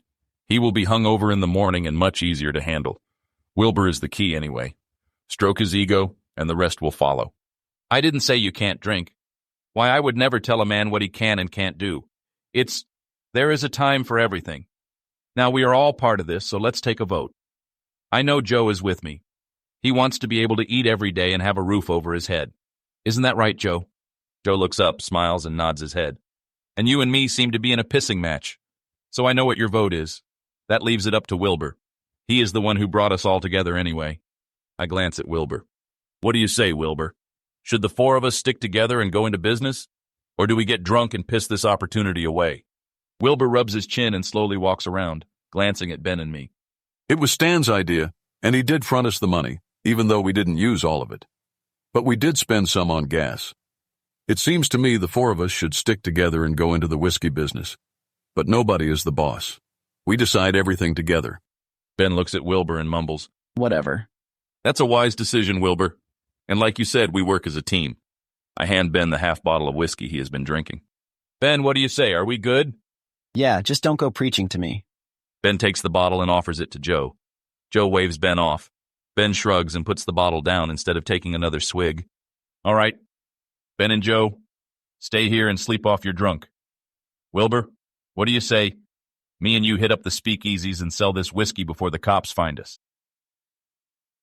Wilbur slides behind the wheel, backs out onto the street, puts the truck in first, grinds the gears, and turns toward the high-end speakeasies on Euclid Avenue. We have 500 bottles of high-quality whiskey, which I plan to sell for $3 a bottle. Probation has been in effect for a year and has done nothing to curb alcohol consumption. What it did was make going out for a night exciting, with the not very secret speakeasies requiring you to know the password or special knock to get inside. If you don't know the password, that's okay. Give the doorman $1 and he will tell you. The $1,500 we get from selling this whiskey won't replace the $20,000 at the bottom of Lake Erie. But it's a start, and I need to raise some cash. My hobo friends may enjoy sleeping on the ground and eating out of trash cans, but not me. I plan to get one of those mansions on Euclid and buy off some cops and judges to protect me in case I get in trouble. And this time, the judge better stay bought, not like that prick Wilkins. It still burns me that once I kill Hank, he will live again as if I never killed him. This will happen since I'll be alive in the 1920s instead of the 2020s. Or at least that is what James and Frank have told me. I need that goofy-ass James here to keep all this time travel stuff straight. Of course, it was his shitty aim that dumped me in the freezing lake. It better not be a sign he doesn't know what happens with time travel. If my brain fries, I'll find a way to get him. I'll hunt him from the grave or something. All I know is he better not be lying to me. The main reason I'm checking out every speakeasy is to find where Hank does his drinking. He will be off work by now. And if Frank is correct, he is somewhere getting drunk. I only have one old picture of him, but maybe I can use the feedback loop to know when I'm getting close. If my headache returns, I know he is close by. Those two morons, Frank and James, should have been more helpful. At least they could have narrowed down my search. Frank and James, what a pair, one goofy as hell, and the other's face would crack if he smiled. They told me to purchase the house on the corner of Hamilton and 38th Street. They own the same house in the future. James told me to write a report on how things are going and hide it in a coffee can in the basement. They will find the report 100 years later, and he can use the information to improve the process. The house only cost $3,000. It is incredible how cheap homes are in 1920. I guess this is a lot of money in 1920, considering inflation, deflation, or whatever, and all that crap. Screw him. He shouldn't have dropped me in the lake with my gold. Maybe I'll do it and tell him he has to send me another 20 grand. I don't know. I'll worry about it later. Right now, I have to sell some whiskey and find Hank. Wilbur pulls down a narrow alley, jumps out of the truck, and grabs a case of whiskey. Come on, Stan, hurry. The cops see this truck and they are going to get suspicious. All right, don't get your panties in a bunch. I fumble for a few minutes, trying to find the release handle for the seatbelt. Wilbur gives me a funny look. Then I remember it will be decades before these idiots figure out a simple cloth strap can save their lives. My what? I ain't wearing no panties. Not like you with your silk undergarments. Wilbur gives a half laugh but realizes the joke has run its course. Good thinking about the cops. You're right, let's make this quick. I wonder how long I will have to stroke this guy's ego. This is top shelf stuff. It still has the wax seal. We should get a good price. But let's only sell one case. I want to hit all the speakeasies, even the rough ones near the dock, where the steelworkers hang out. Remember, this is a partnership. We sell this whiskey and split the money 4 ways. Then, each of us can decide if they want to continue in the whiskey business with you. Wilbur glances at me as we enter the first speakeasy. The doorman stops us and Wilbur shows him the whiskey and tells him it's a delivery. He shakes his head and says, "Not looking like that. Go to the back door. I'll have someone meet you." We stand by the back door, shivering. Tomorrow you need to buy some new clothes and get a bath. You can't be in sales looking like you do now. I haven't decided if I'm going into the whiskey business. Maybe me and the boys will take our cut and be on our way. When you drove down Euclid, past Millionaire's Row, did you get a good look at those houses? Don't you want to live like that? Me, I will be happy with a soft bed and a full stomach. I wouldn't know how to act if I lived in a mansion. That's the point. You can act any way you want if you have money. Right now, if a cop stops us, we both will be in jail for a long time. But with enough money, a lawyer gets us off. Or better yet, we pay a few cops and judges, and nobody bothers us in the first place. Stan, you are going to get us in trouble way before we have that kind of money. It's best we split the money, and everyone goes their own way. You know best, Wilbur. You have a good head on your shoulder. I pat Wilbur on the back, and he smiles. But I worry about Joe. He is a good kid. With that kind of money, somebody is going to take advantage of him. He needs friends, like us, to watch out for him. Why, I'm not going to abandon Joe. I'll still be around to help him. And Ben. We know what he'll do with the money. Why we are likely to find him drunk in a ditch, if not worse. You have a point about Ben. That's all I'm saying. We need to watch out for those guys. Why, I've become fond of them, you too. With your smarts and common sense and my entrepreneurial spirit, we can make a better life for those fellows. That's mighty kind of you to say. And me and fellows have taken a liking to you. But you are a bit bossy. A man doesn't like to be told what to do. I'm not like the government telling you what to do. I'm a friend. And a friend should talk straight. Tell people like it is, even if they don't want to hear it. But you know all that. Why, you are a straight shooter yourself. Wilbur gives me a long look. Try to be a little less bossy. That's all I'm saying. You got it. Now, are we going to sell this whiskey or not? I pound on the door and a man opens it.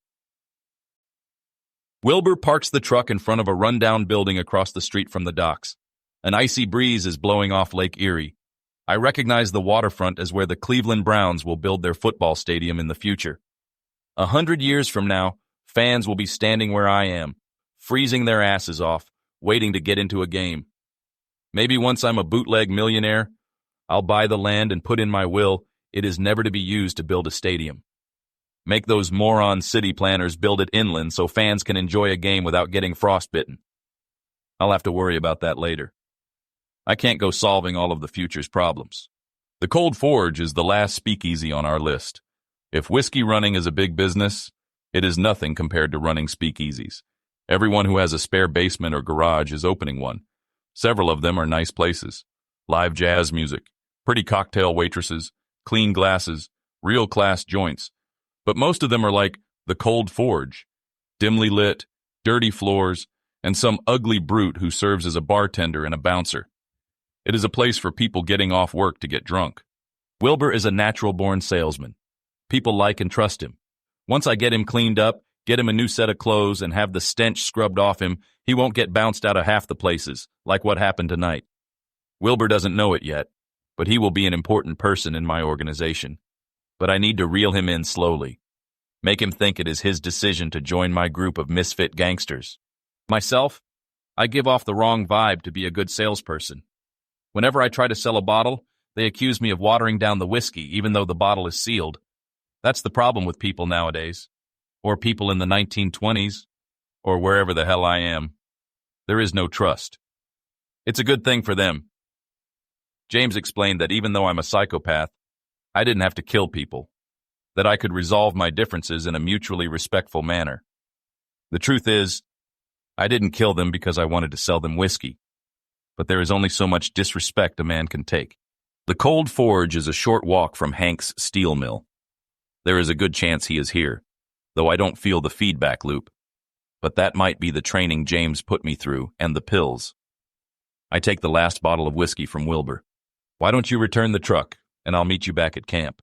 All right, we did pretty good. There is almost 400 for each of us. Don't go telling Ben. He will want to spend it. We need to invest that money.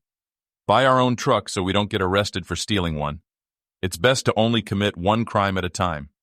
I also want to buy a house so we have a roof over our heads. Wilbur is about to give me the same old line. We need to split the money and let each of us decide how to spend our portion. But he is too tired and says, We can hash it out in the morning. I'm counting on you, Wilbur. We have a good thing going. Don't make it complicated. Now get going. You had a long day. Trying to get him to agree not to say anything is no use. The boys will be all over him when he gets back to camp. Let them dream for a night about how they will spend my money.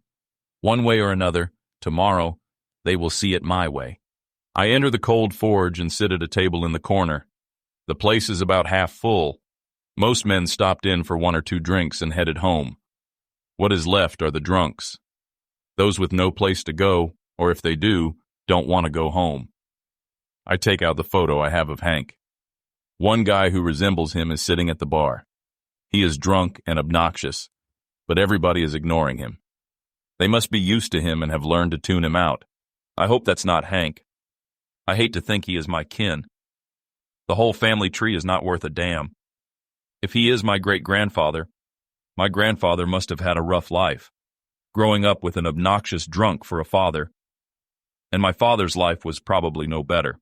I wonder how many generations it takes to wash off the stench of a rotten ancestor. What will you have? A waitress asks. The kitchen is closed, but there is a little stew left. 2 bits, and you get a healthy slice of brown bread. Otherwise, all we have is drinks. A beer. But tell me, who is that drunk at the bar? I motion with my head toward Hank. That's Hank. Don't pay him no mind. The beer is not very good. The whiskey is better. We only water it down a little. It costs you 20 cents, but it's a good stiff drink. Hank Robertson?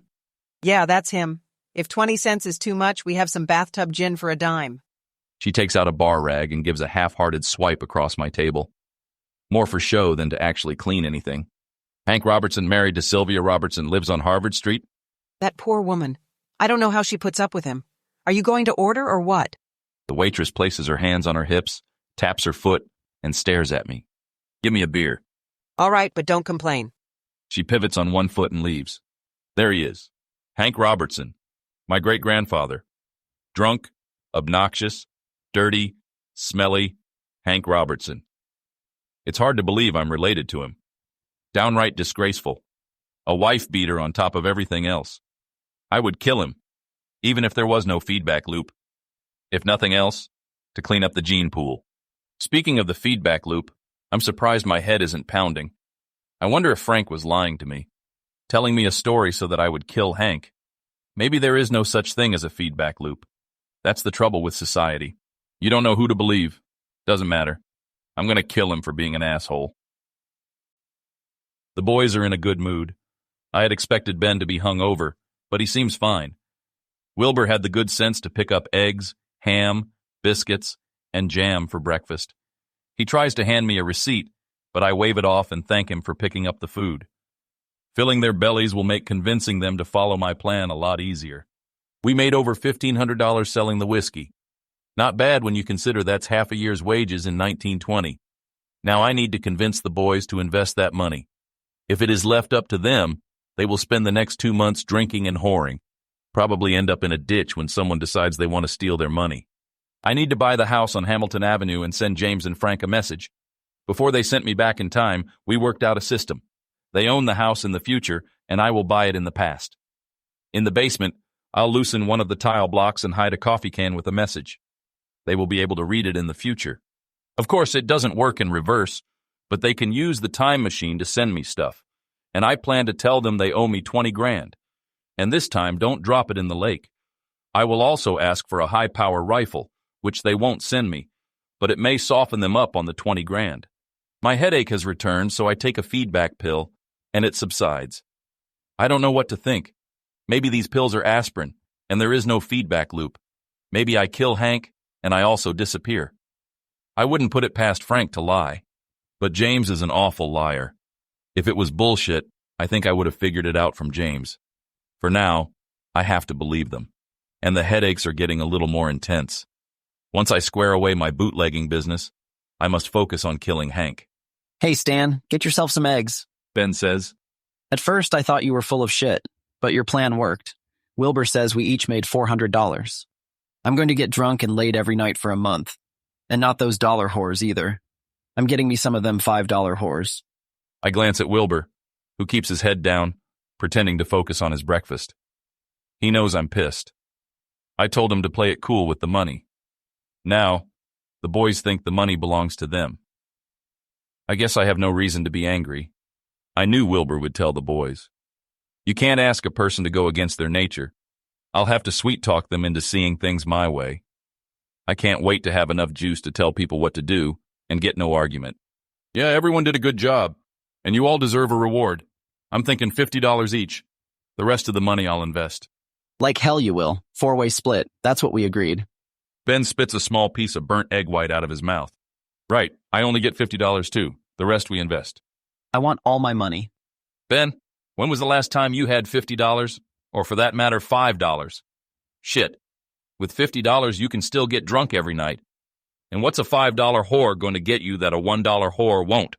It's not what she will give me, it's what she won't. Gonorrhea. Ben laughs and looks around. Joe smiles and laughs with him. Hell, you don't think $5 whores have gonorrhea? I glance over at Wilbur and give a slight nod. I need to know if he's going to back me up. He gives me a nod back. Now we need to buy a truck. There is no use getting arrested for stealing one, and a house so we don't have to sleep on the ground. Wilbur stands and walks over next to me. Now I think we need to listen to Stan. He is good at planning things. That $50 is more than any of us would have before we met Stan. And we have eaten pretty good 2 days in a row. Wilbur faces Ben and says, Nobody is the boss, but we all have a role to play. Ben, you are good at stealing and intimidating people, sad to say, but we need that. And Joe, you are a hard worker. Me, I like to keep things running smoothly. And Stan's job is figuring things out. That is all I need Wilbur to say. The boys will fall in line, and I'm one step closer to controlling this group. They are getting in the habit of listening to me. Thanks, Wilbur. Joe, do you want to sleep under a roof tonight? Why, sure, it gets mighty cold on the ground, and we have to keep getting up to put wood on the fire. Good. You're coming with me. We're going to buy a house. It's an old house, but sturdy. Why, those oak beams they used, it will stand for the next 100 years. A whole house. Do I get my own room? There are 3 bedrooms. I get 1, Wilbur gets 1, and you and Ben share the 3rd. No way. I get my own room. Shit, you are sleeping on the ground. And you are complaining about sharing a bedroom. You would get your own if there were 4 rooms, but there ain't. You and Wilbur need to go buy a truck. You'll be in charge of the truck. Nobody else gets a truck, so don't give me shit about not getting a room. Ben takes a spoonful of eggs, glares at me, and then gives a forced smile and shrugs. The house on the corner of East 38th and Hamilton isn't much to look at, but it is a good, sturdy building. They constructed the frame of thick oak beams with a solid foundation that keeps the basement dry. The last owner defaulted on the mortgage, leaving it with several broken windows, desperately needing a paint job and various minor repairs. It is 2 stories with a full basement and a detached garage. One of the garage doors is off its hinges and is leaning against the side. The bank asks for $1,000, but I'm able to convince them to sell it for $800 cash. It wasn't hard to persuade them. They didn't want to repair the building, and the longer it sat, the more windows would be broken. The important thing is that it still stands in 2021, and James and Frank will monitor it for a coffee can hidden in the basement. The theory is I put a message in it, and James and Frank find it 100 years later. They can then respond using the time machine. Supposedly, they have it tuned to send items to the basement, but I'm guessing with their aim, they will be dropping shit all over the neighborhood. I put Joe to work cleaning the house and head to the basement with a Nash coffee can, pen, and paper. At first, I wasn't going to send James and Frank any messages. I figured screw them. I would kill Hank and go about living my life. But James is desperate to get reports from me. He said it would help him fine-tune time travel. And seeing as they dumped me in the lake, it needs a lot of fine-tuning. I figure I can use it to get stuff I need. I'll send them information, and they send me what I ask for. Quid pro quo. Hello. I hope this letter finds you well and you don't have hemorrhoids from sitting on your fat asses. You morons dumped me in Lake Erie. I almost drowned and lost the gold and my other supplies. Hank is still alive. I need a few things before killing him. The feedback is not too bad. But send me more pills in case it takes a while to kill Hank. Also, send me another 20 grand, since the first one is at the bottom of the lake. Did I mention you two are morons? Oh yeah, I did. But it is worth repeating. I will also need a high-power rifle with plenty of ammo. And this time, don't drop it in the lake. Send it to the basement of this house. And I'm hungry. Send me a pizza from Guido's and a 6-pack of beer. No, make it a case. Stan, I read the letter, added a timestamp from a fancy clock James gave me, put it into the coffee can, and placed the can inside the cement block we had agreed upon. Hopefully, it won't take them forever to respond. But the message does have to travel 100 years. Then they have to find it, get the stuff together, and send it back 100 years, hopefully with better aim. I guess I'll be here waiting a long time. Holy shit. Shit. Joe screams from upstairs. I run up the stairs and Joe is holding a pizza. I saw this blue flash and this box dropped from the ceiling. Joe stares at me with his mouth wide open. At least they didn't dump it in the lake. I wonder how they did it so fast. Of course, they could have had the message for days, even months, probably took their sweet time, and then sent it back to this point. That's why James gave me that fancy clock. I wonder what would have happened if I had put a timestamp from 5 minutes ago. Would they have sent me something before I sent the letter? And what happens if I go down to the basement and tear up the letter so they never get it? James warned me against deliberately causing paradoxes. He said the consequences could be severe. I have a lot to do, so I can't mess with it now, but maybe I can figure out a way to use it to my advantage. Threaten to blow up their whole timeline if they don't send me my 20 grand. I grabbed the box from Joe. There is a letter taped to the top. Did anything else drop from the ceiling? Like a bag of gold or a bottle of pills? No, just the box. What is going on? You imagined it. Nothing happened. But the box is right there. Joe points at the box. His mouth hangs open and his eyes look twice their normal size. Yeah, that's kind of hard to explain. Listen, Joe, do you trust me? Why, sure. Okay, someday I'll explain all of this to you. But until then, you can't tell anyone. And forget you saw the whole thing. Do you like pizza? I open the box, showing Joe the pizza. I don't know, but it smells good, and it has little fish on it. That asshole Frank, he knows I hate anchovies. A blue light flashed across the ceiling, and a 6-pack of beer fell to the ground. It happened again. See, I didn't imagine it. What's a pizza without beer? Grab yourself a slice and remember not a word to anyone. I read the note they sent. No gun, no gold, no pills. Do your job and kill Hank before your brain fries. There is a thumb drive in the pizza box. When you kill Hank, we will no longer know who you are. So send that back. It has the complete records of everything we did and will remind us who you are. Frank. P.S. Enjoy your pizza. I had it made special for you. I swear that bastard is lucky 100 years separate us. The first night in the new house was a circus. While it was good to be inside, we had no furniture, water, or fuel for the furnace. In our old camp, we could build a fire and get some heat, but here, we had no way to warm the house without coal. Ben tried to burn wood in the coal furnace, but all he accomplished was filling the house with smoke. It got so bad we had to go outside and wait for it to dissipate. Joe stood at the front door, swinging it back and forth, trying to clear the smoke. Ben became defensive, and if anyone looked in his direction, he would tell them to go to hell. I handed Ben a burlap sack and told him to walk along the train tracks and pick up any coal that had fallen off the ore cars. He wanted to argue with me, but it was one of the coldest nights of the year, and he decided it was better than spending the night freezing. He motioned for Joe to join him, and it wasn't long before they returned with a sack of coal, and soon Ben had a proper fire going.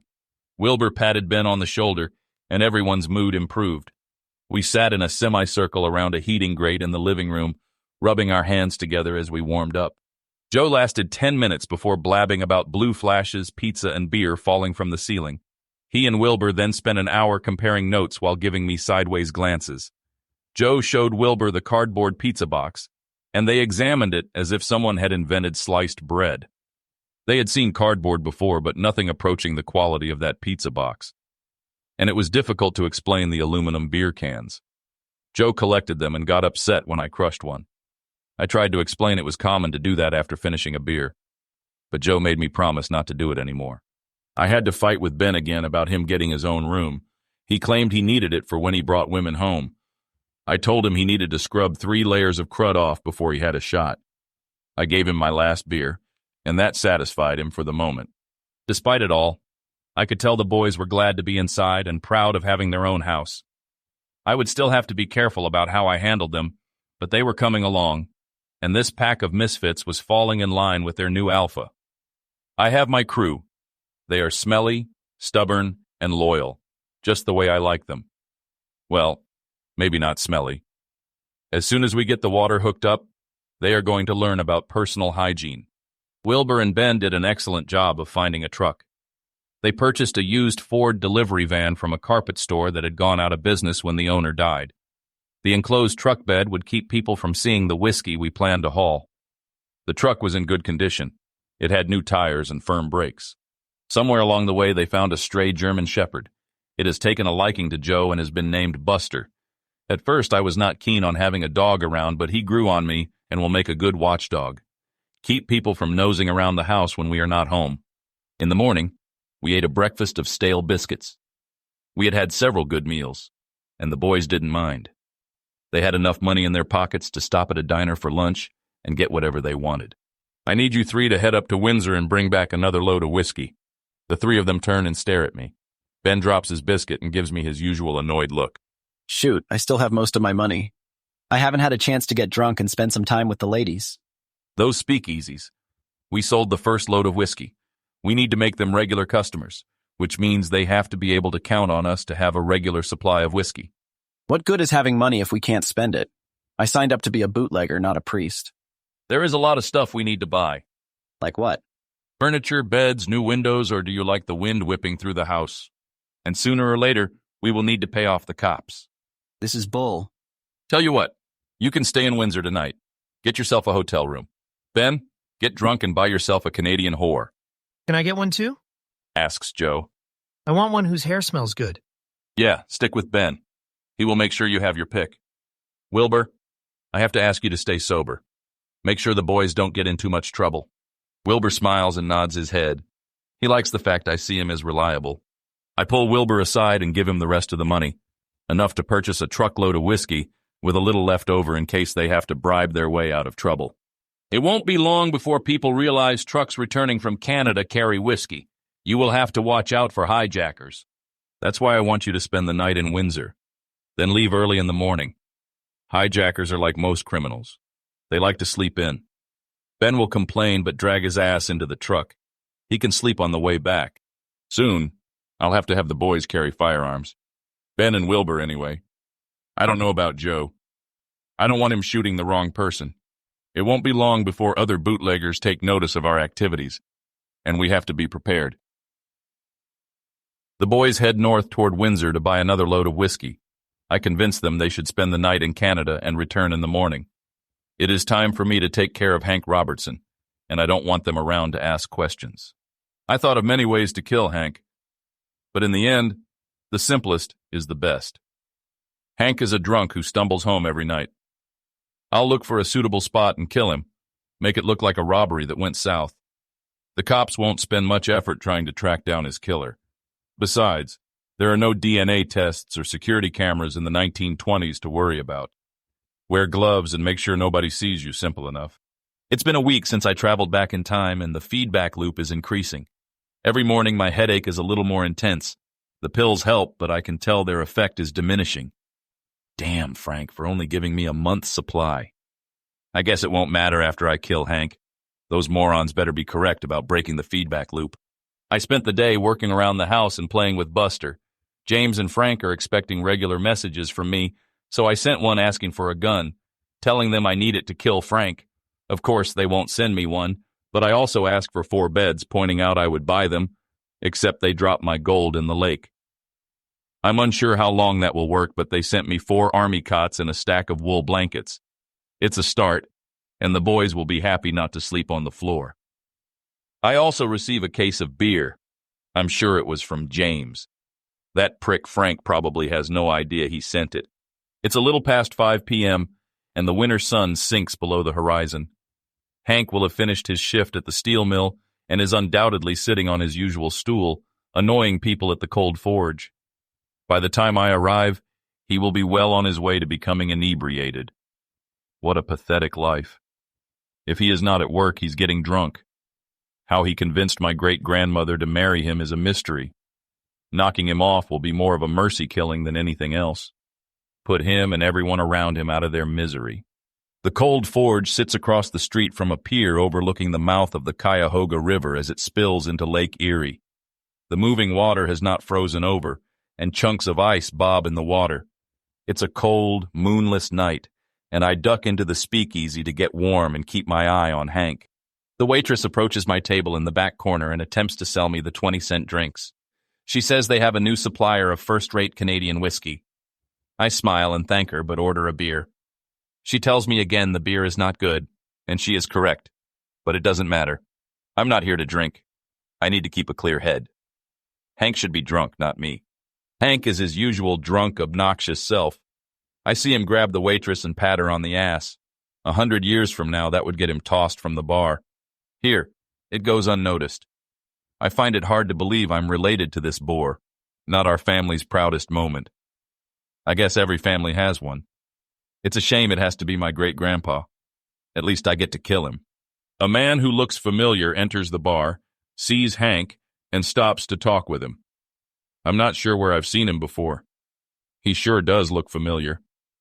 Hank glances at him and mutters something under his breath. The man gives him a sharp elbow as he orders a drink, and the two argue. As I watch, the feedback loop increases in intensity. Until now, it had been surprisingly mild. I had figured I would only be able to spend a few minutes this close to Hank. But it wasn't a problem until this guy showed up. I wonder if the arguing increases the feedback. Maybe the intensity of emotion plays a role. I'll have to ask James. Of course, he will give me a 20-minute lecture on the subtleties of time travel and feedback loops when all I want is a yes or no. Regardless, my head is splitting. I need to get out of this place. I'll wait for Hank outside. I duck into an alley with a clear view of the door. It is cold as shit. The feedback is a little better, but not much. I watch the man who gave Hank the elbow leave, and the feedback lessens. The argument must have caused the spike. I'll put that in my next report to James. Those morons better send more than a pizza back. It's past 1 a.m. before Hank stumbles out of the bar. Shit, he can barely walk. I have a piece of wire I'm going to use to choke him to death. It's been a long time since I killed anyone. Damn, seeing as I'm 100 years in the past, I guess I've never killed anyone. None of my crimes have happened yet.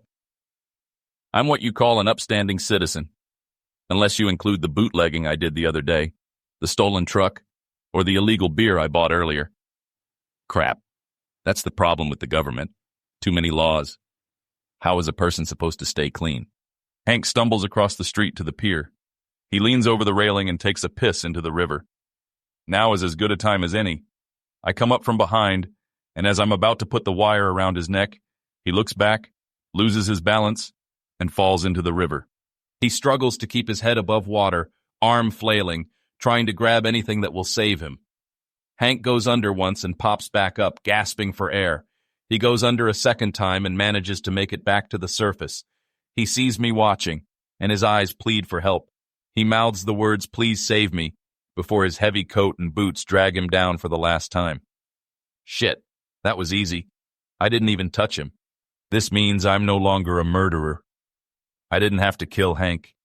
His dumb ass took care of that for me, and since he is now dead, all my killings in the future are erased. Maybe this is a chance to turn over a new leaf. James told me just because I was a psychopath didn't mean I had to be a murderer. Nah. I will run into someone who needs killing sooner or later. Most likely sooner. I can still feel the feedback loop. Maybe it needs time to clear out of my system. I'll go home and get a good night's rest. It should be gone in the morning. The sun breaks through the window, and two eyes stare at me. I try to pull the cover over my head, but a cold nose pushes the blanket aside, and Buster licks my face. You know, I've killed men for less than that. Buster tilts his head and barks once. The boys are still in Canada on another whiskey run. It's my job to look after Buster. What do you feed a dog? I guess he can eat what I eat.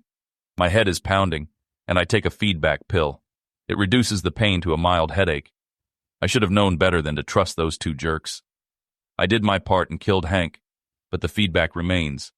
This better not mean my brain is going to fry. This is what happens when you work with incompetent morons. Come on, Buster.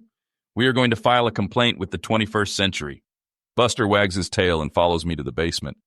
James had instructed me on what to do after killing my great-grandfather. Since I would have never existed in the future, those two morons will not know who I am. They gave me a thumb drive with all the information about me and our little science experiment. They told me to return it after Gramps is dead. This way, I can bring them up to speed, and they will understand why a person from the past is sending them messages. Hey, assholes, this is Stan Robertson. Read what is on the thumb drive, and it will explain who I am. You screwed me again. First, you dumped my gold in the lake, and now I kill Hank, and the feedback loop is still active. You better have not lied to me. And there is a way to stop the feedback. It is getting worse every day. Tell me what to do. I put the message in the coffee can and look at Buster. I'm dealing with morons. Buster wags his tail.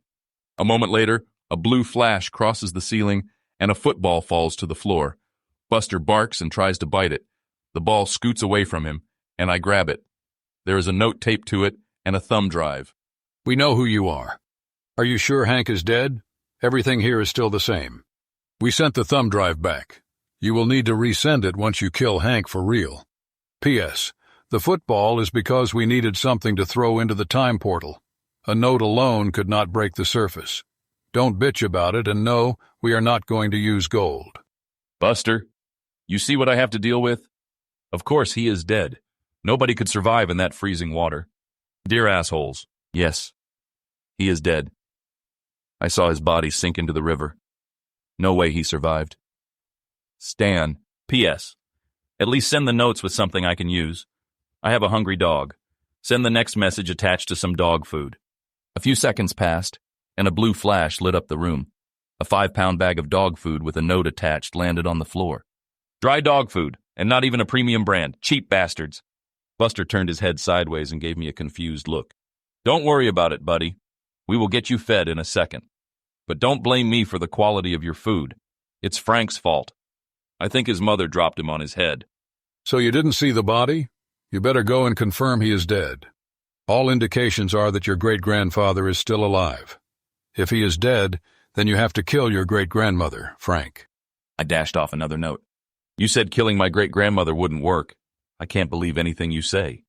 Buster is not happy about the dog food. He wants a better brand. Another blue flash and a bone with a note dropped to the floor. I take the note and toss the bone to Buster.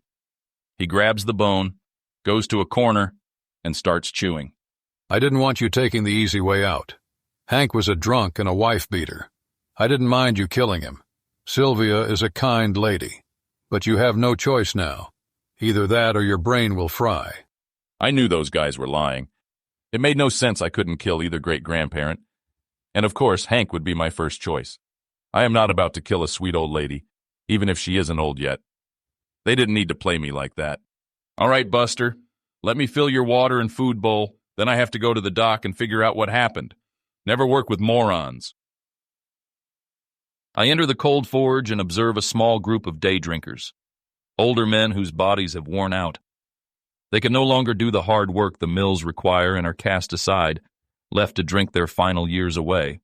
30 years ago, they would have been on a farm, living under a roof that housed 3 generations, still able to contribute, maybe not doing the hard work required in the fields, but mending equipment, adding to the food supply by hunting or fishing, and tending the livestock. They would have retained their seat at the head of the table, an honored and valuable family member, only relinquishing the chair for a plot behind the church. But that was before the steel mills and factories. Now, when a man's body goes, so does his purpose. All that's left is a bar stool. It is early in the day, and the steelworkers have not arrived. Hank's usual seat is occupied by a skinny man nursing a drink. I sit down next to him and nod my head as a greeting. I signal for the bartender to bring me a beer. Hank is going to want that seat, I say. The man glances over at me, smiles, and chuckles. If he shows up, he can have it, but that ain't likely. I've seen him here every day sitting right where you are. He got drunk last night. He was taking a leak off the dock and fell in the Cuyahoga. Drowned. Still had his pecker in his hand. The guy laughs loudly. The damnedest thing you ever saw. The man slapped the bar and laughed. Still holding his pecker. Several people look over and join in the laughing. He's dead? Stiff as a board. Still holding his pecker. Sorry, don't mean to make light of a man's demise. But Hank was not well liked. No one is going to be sorry he's gone. And anyone stupid enough to fall into a river while relieving himself deserves to have a few jokes made at his expense. You saw the body? I didn't, but Jack, the bartender, did. They asked him to identify him. The bartender wiped the bar in front of me with a dirty rag and nodded. Damnedest thing you ever saw. They laid him out on the dock, half frozen, eyes wide open. His skin was a blue-gray, pecker in hand, and a smile on his face. You sure it was him? I've spent more time with him than his wife did.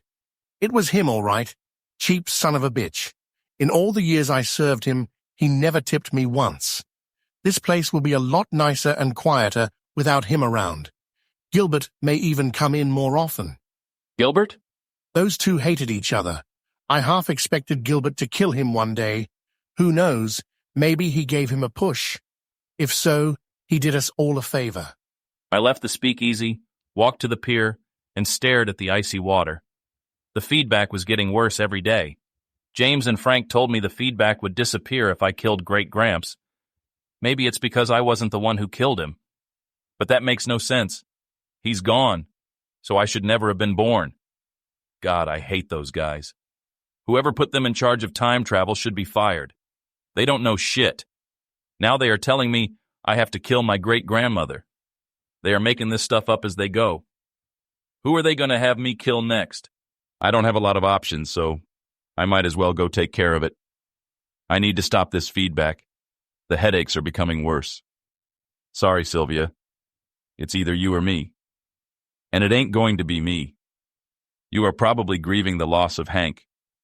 I hate to bother you on such a day, but I guess there is no good day to get killed. As I approach Sylvia's house, the feedback is the worst I've felt. Maybe this is a good sign. I had felt very little feedback from Hank. Maybe I have to kill someone where the feedback is strong. I wish I had paid attention during James's lectures on how time travel works. But they were so freaking boring. Besides, why do I need to know all that? All I need to know is who to kill. And if those jackasses would have gotten that right, I wouldn't have this splitting headache. I sneak in the back door and check the first floor. Damn, the feedback is strong. It's more than twice as powerful as anything I've felt before. Sylvia must be upstairs, probably too upset to get out of bed. Hank was no prize, but he was still her husband. Who knows why a woman loves a man? The heart is a mysterious thing. It's a good thing they didn't have any children. but I guess that is the point. Stomp out the bad seed, and Hank is definitely a bad seed. I'm surprised I turned out as well as I did. I know I'm a psychopath and shouldn't feel remorse, but there is something wrong with killing your great-grandmother. I'm going to do it, but I'll need a stiff drink afterward. I hope she isn't crying, getting tears all over her pillow. At least she won't have to mourn the loss of her husband anymore. The two of them will be together once more.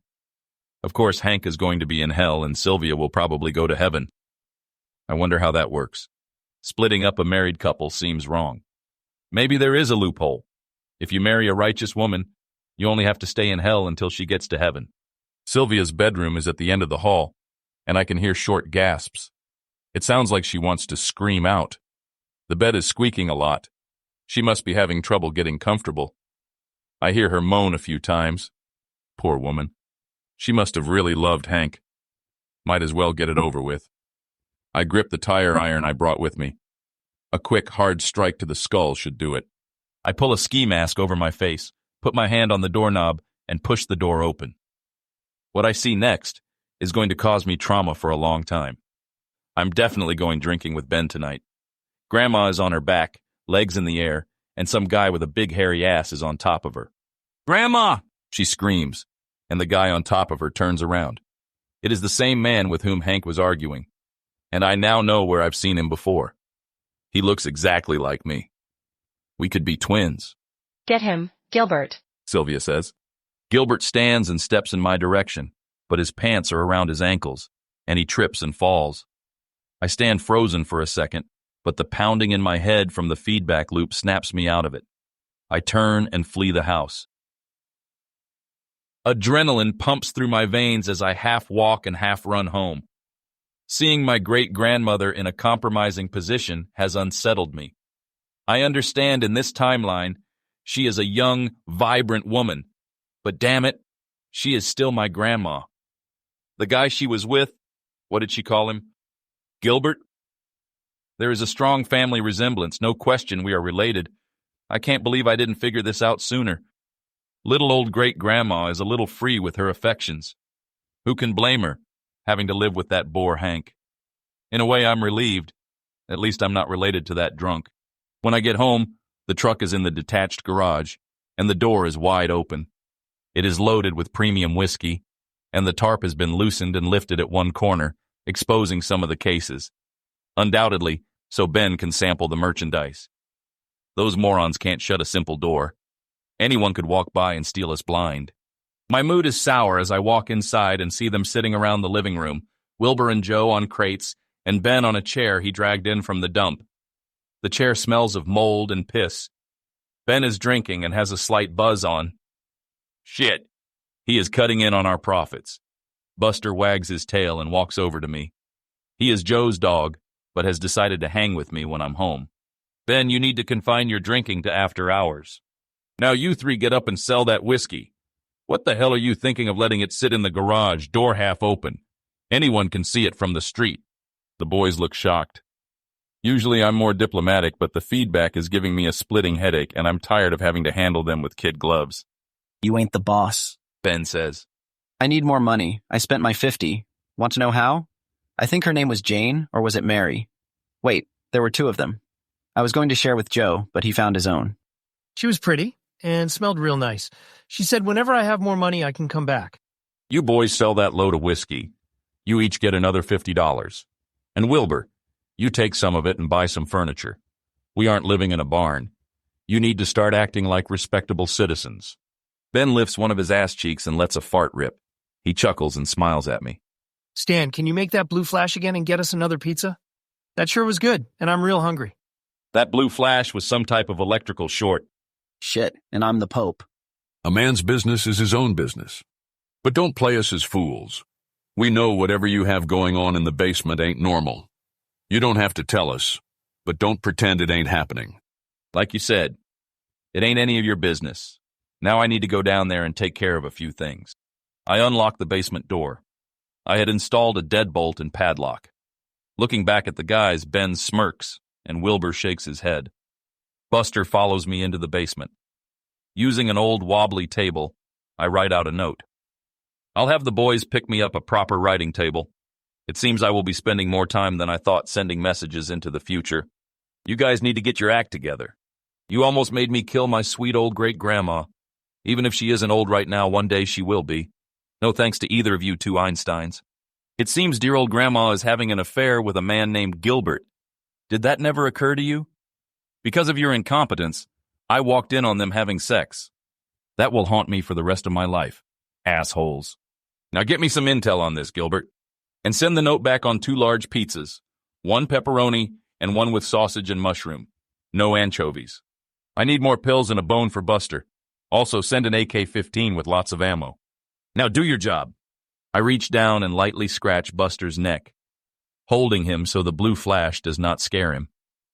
A few minutes later, there is a blue flash, and a bone and 2 pizzas land with a thump. Joe taps on the cellar door and comes halfway down the stairs. Are the pizzas here? You know this isn't a pizza delivery service, I say as I watch Joe lick his lips. Yeah, they are here. Come and get them. Joe hands me the note and peeks in the boxes. Oh, good, anchovies. Both? Yep, and lots of them. Those pricks. All right, take them upstairs and enjoy. I unfold the note and Buster lays down and chews on his new bone. No pills. Something for everybody but me. Joe pokes his head through the doorway. Ben wants to know if there is any beer? Out, I shout and read the note. I always said you were a bastard. Your great-grandfather is Gilbert Williams. He and Sylvia will have a child out of wedlock in about 10 months, your grandfather. After which they get married and live a long, happy life. Gilbert owns a butcher shop on Euclid and lives in the apartment above it. If you do not kill him before he impregnates your great-grandmother, the feedback will become too much, and your brain will liquefy. Enjoy your pizzas. Frank. Buster lays down and looks up at me. His tail slowly sweeps across the basement floor. I swear if they send me 1 more anchovy pizza, I'll reach through time and strangle them. Not for me, but for Joe. That poor boy is going to think that is how pizzas are supposed to taste. It was nighttime as I made my way to Euclid Avenue. A light rain fell, and the arc streetlights cast an eerie yellow glow. Standing in the shadows across the street from Gilbert's butcher shop, I waited for him to get home. I didn't have to wait long. A man about the same build as me headed up the stairs outside the apartment. The feedback loop kicked up a notch, and I knew it was Gilbert. The living room and kitchen lights flicked on, and Gilbert's shadow glided from room to room. It was time to take care of business. But first, I wanted to get as much information from him as possible.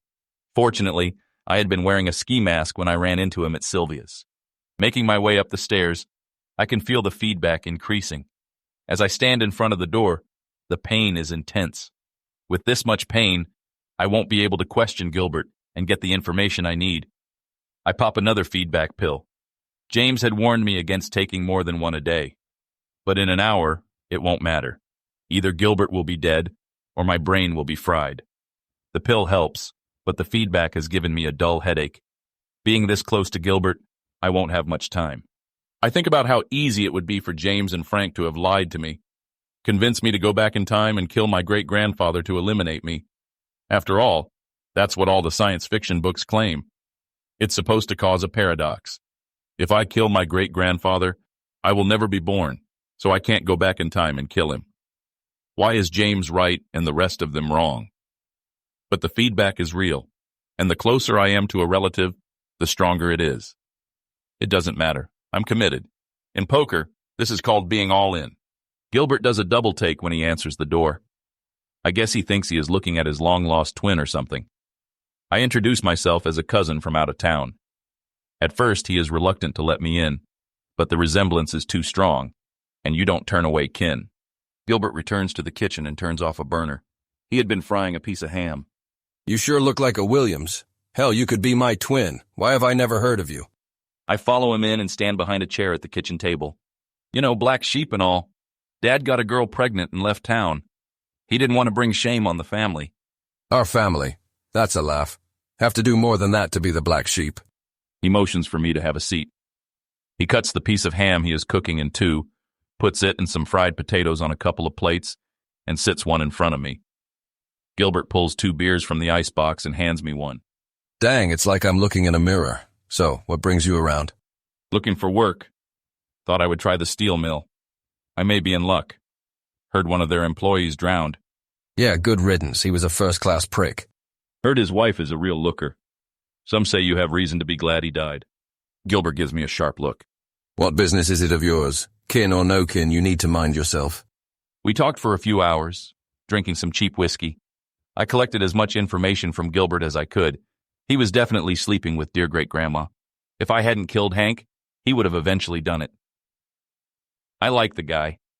It's a hell of a lot better being related to him than that drunk Hank. But the feedback loop is kicking in, and only one of us can live. So, the time has come to find out if killing him will stop my brain from frying. Gilbert is sitting at the kitchen table with his back to the stove, telling me how he and Sylvia, Hank's wife, secretly saw each other. I walk behind him and pick up the cast iron skillet. The feedback is becoming intense, and while I would like to get more information, it is becoming too much to bear. I swing the skillet and hit him square in the back of the head. He crumbles to the ground, and I grab a cloth and cover his nose and mouth. He tries to push me away, but the blow to the head has taken all the fight out of him. His body twitches a few times, and I watch his eyes roll up into his head. The feedback stops like a switch being turned off. Relief flows through my body. I guess James and Frank were on the level. 100 years in the future, that prick Wilkins is still alive, and nobody has heard of me. They say there isn't a perfect crime, but this is close. The butcher shop has the tools I need to dispose of the body. I will then take over Gilbert's identity and become Gilbert Williams. It's much easier in 1921. Social Security doesn't exist. There is no electronic record keeping. You can become whoever you say you are. I may not fool Sylvia, but I don't plan on seeing her again. As for Gilbert's old friends and family, I'll avoid them. Even if I encounter someone in a few months, they will accept I am Gilbert. People see what they want to see. I'll convince the boys they need to refer to me as Gilbert Williams, and we now own a butcher shop to go with our whiskey business. It will be a good, legitimate business for Wilbur to run.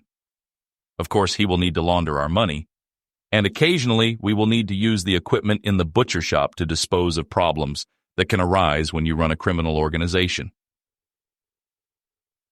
This summer, I'll also need to retrieve my gold from the bottom of the lake. I hope Joe is a good swimmer. There is a lot to do. I'm going to be busy back in the 1920s.